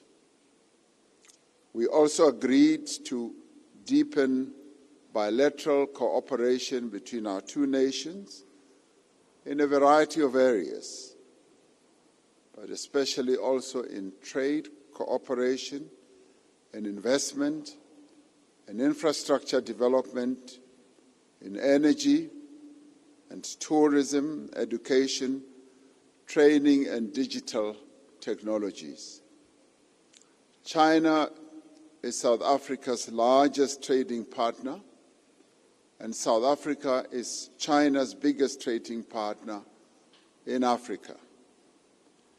We have discussed the need to narrow the trade deficit between South Africa and China, and that one of the ways to do so is by ensuring greater market access for value-added South African goods that can be exported to the Chinese market.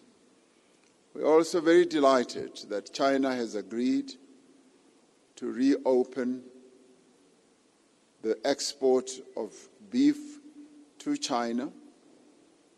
This is going to give a huge boost to our agricultural sector. Our multilateral cooperation, we've agreed on a number of issues. President Xi Jinping and I have agreed to consult closely on issues of common concern, including in the BRICS context, as well as the Forum on China-Africa Cooperation, FOCAC, on the G77 plus China, and also in the G20. We have discussed areas of synergy in line with a call by South Africa and other African countries for the reform of institutions of global governance, notably the United Nations Security Council, and agreed that the continent of Africa that remains excluded from this very august and important body of the world should indeed be given a voice in the United Nations Security Council. We agree that the interests of the Global South must be fairly represented in all other multilateral forums. President Xi Jinping and I discussed the ongoing conflict between Russia and Ukraine and its significant impact on developing economies in Africa and elsewhere. We both agreed on the importance of dialogue and negotiation between the two sides. As South Africa, we are encouraged that President Xi Jinping has welcomed the peace mission to Russia and Ukraine initiated by African leaders. President Xi and I look forward to the upcoming BRICS summit that commences later today in a meeting of the leaders in retreat, and have agreed that BRICS must play an expanded role in global affairs. President Xi Jinping and myself will be co-chairing a China-Africa Leaders Roundtable on the sidelines of this state visit and the BRICS Summit. The purpose of this roundtable is to further deepen cooperation between China and the African continent on matters of development, industrialization, and the integration of African economies. We are gratified that the friendship between the People's Republic of China and South Africa has endured over many years. The friendship that exists between our two countries is living proof of what is set out in our Freedom Charter, which is the forerunner of the South African Constitution, which declared that there shall be peace and friendship. We look forward to an era of even greater ties between our two countries, ties of friendship underpinned by our commitment to achieving common prosperity for the respective peoples of China and South Africa, and the respective peoples of China and the African continent, and finally, of the Global South. We thank you very much for taking time to be here as you witnessed the signing of all these agreements. They bear testament to the deepening relationship between the People's Republic and South Africa. I thank you.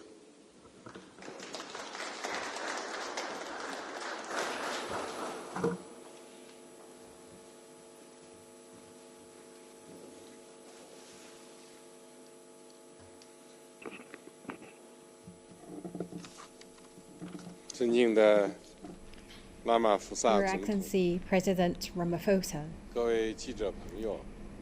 friends from the media, greeting to you all.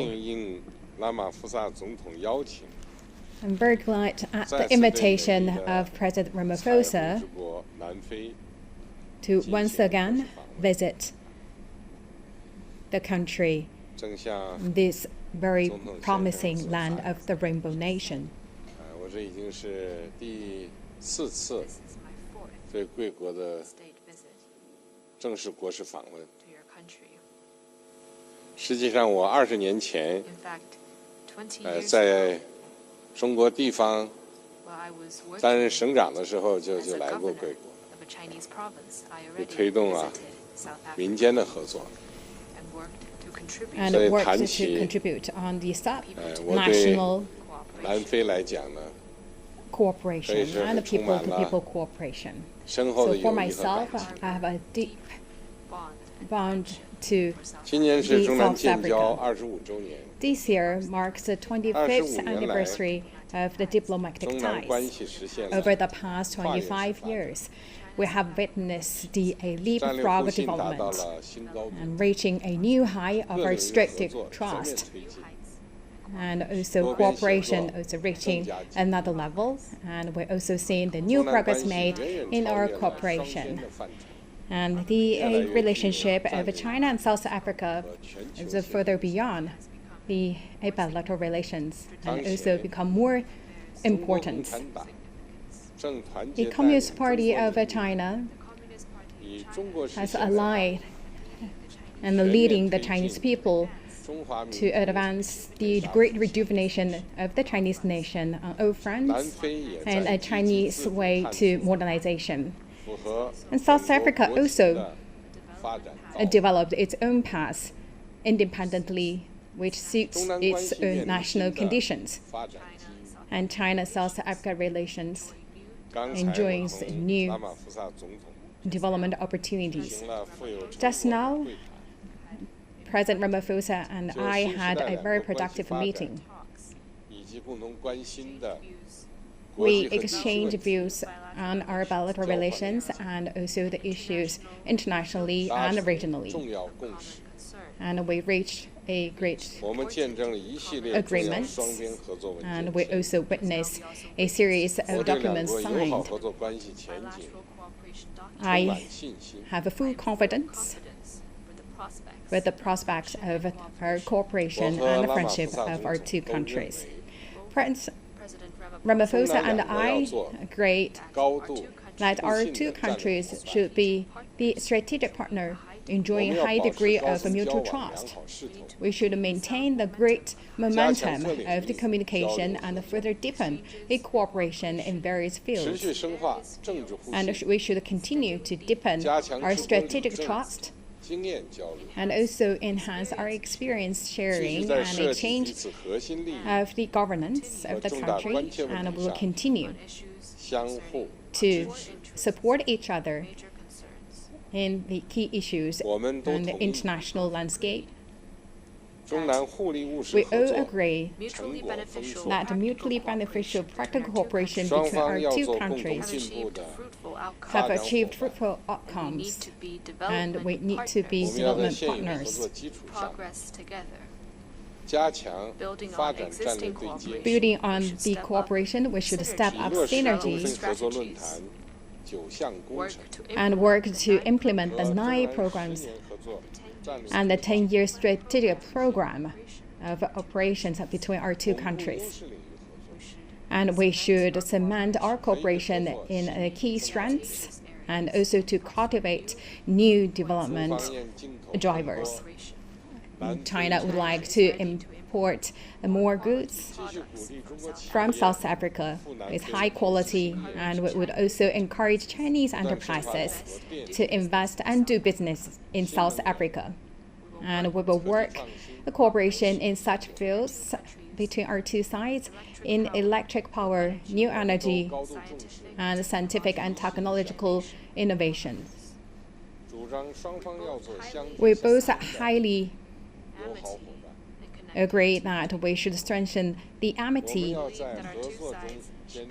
between our both sides, and we should also strengthen our mutual understanding and goodwill, and also to promote our people at the forefront. And we make sure that our cooperation benefits all the people at both sides. And we will also to promote educational training for the youth, and we agree to strengthen our cooperation in education, tourism, science and technology, and culture. We both believe that China and South Africa are two major developing countries and emerging markets enjoying great influence. And for us, we should uphold the multilateralism and also practice the true multilateralism and work the representation and the say of countries in Global South. We will firmly support the African integration. We support African Union to achieve substantive progress in joining a G20. And we also support South Africa to play a bigger role in international and regional affairs. The BRICS Summit will open soon. Under current circumstances, this summit has important significance in promoting solidarity and cooperation among the bloc, and also as the rotating chair. South Africa has made a great work in preparing the summit. China highly commends and appreciates this.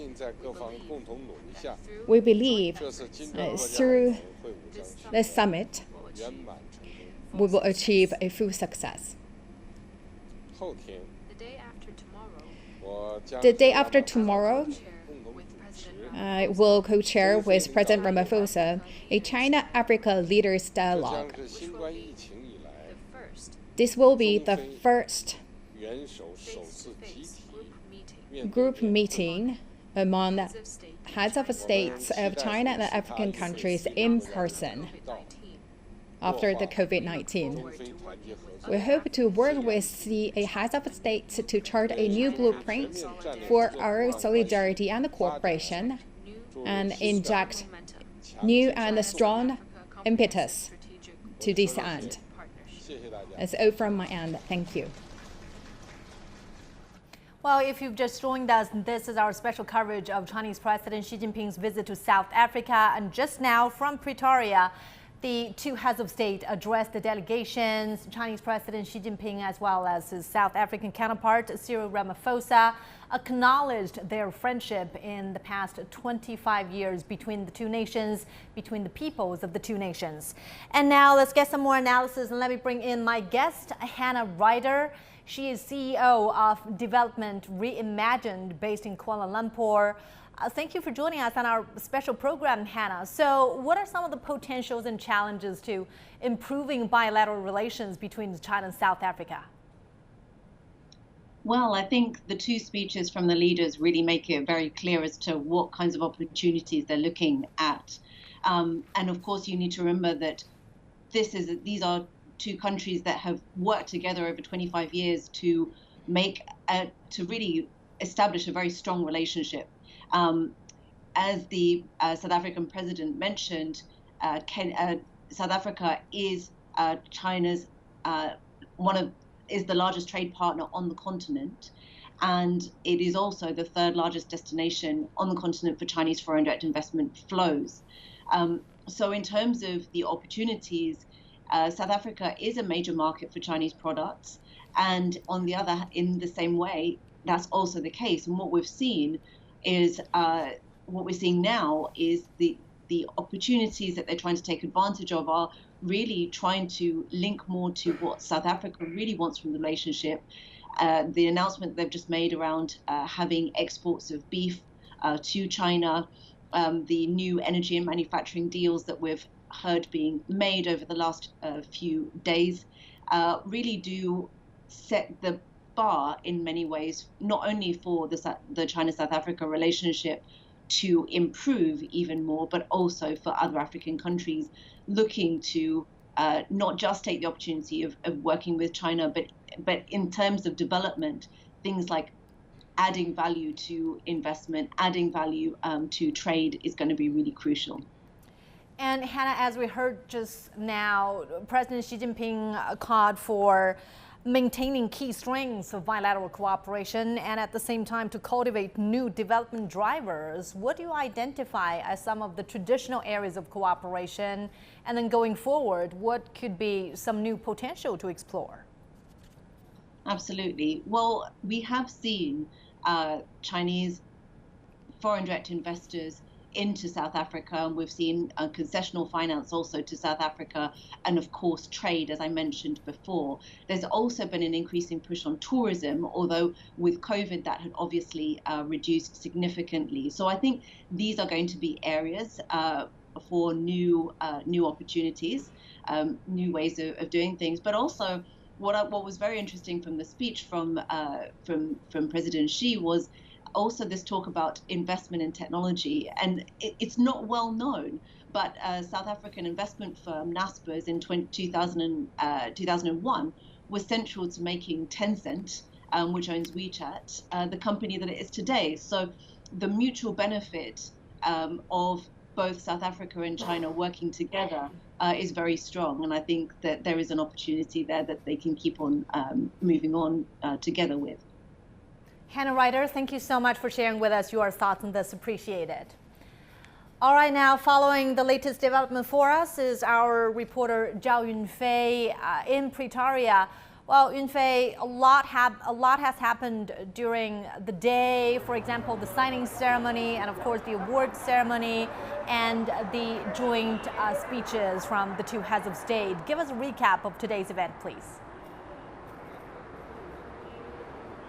Yes, the awarding ceremony really honored President Xi Jinping's contribution to the relationship between China and South Africa. You can certainly see that a series of documents of cooperation has been signed just now. So this is very productive agreement between the two countries. In his speech, President Xi Jinping mentioned that the two countries should keep a high degree of mutual trust and support each other in key issues so that the two countries can cultivate win-win development. And then he also spoke on behalf of the relationship between China and the rest of the African countries, as well as the countries of Global South. He mentioned that China should safeguard the interests of developing countries, and the country is devoted to its cooperation with the Global South, no matter how the global landscape has been changed. Now, speaking of cooperation and win-win rather than confrontation, that's the major theme for the upcoming BRICS summit. And the whole world is looking forward to see how the BRICS members and their friends is working together to cope for a world, a new type of world governance, which is currently dominated by the West. Now, President Xi also said that he will co-host a forum, a dialogue between leaders of China and African countries. And President Xi says that that will put a strong impetus into the ties between China and African nations. Mama. Thank you so much, our Zhao Yunfei, giving us the latest update from Pretoria. And on that note, we come to the end of our special program on President Xi Jinping's visit to South Africa. And I'd like to thank our guests here in the studio, Professor Liu Baocheng and Ms. He Wenping. Thank you so much for sharing with us your thoughts throughout our special broadcast. Now, I'm Wang Mengmang in Beijing. From all of us here, thanks for watching and stay tuned for other shows coming up on CGTN.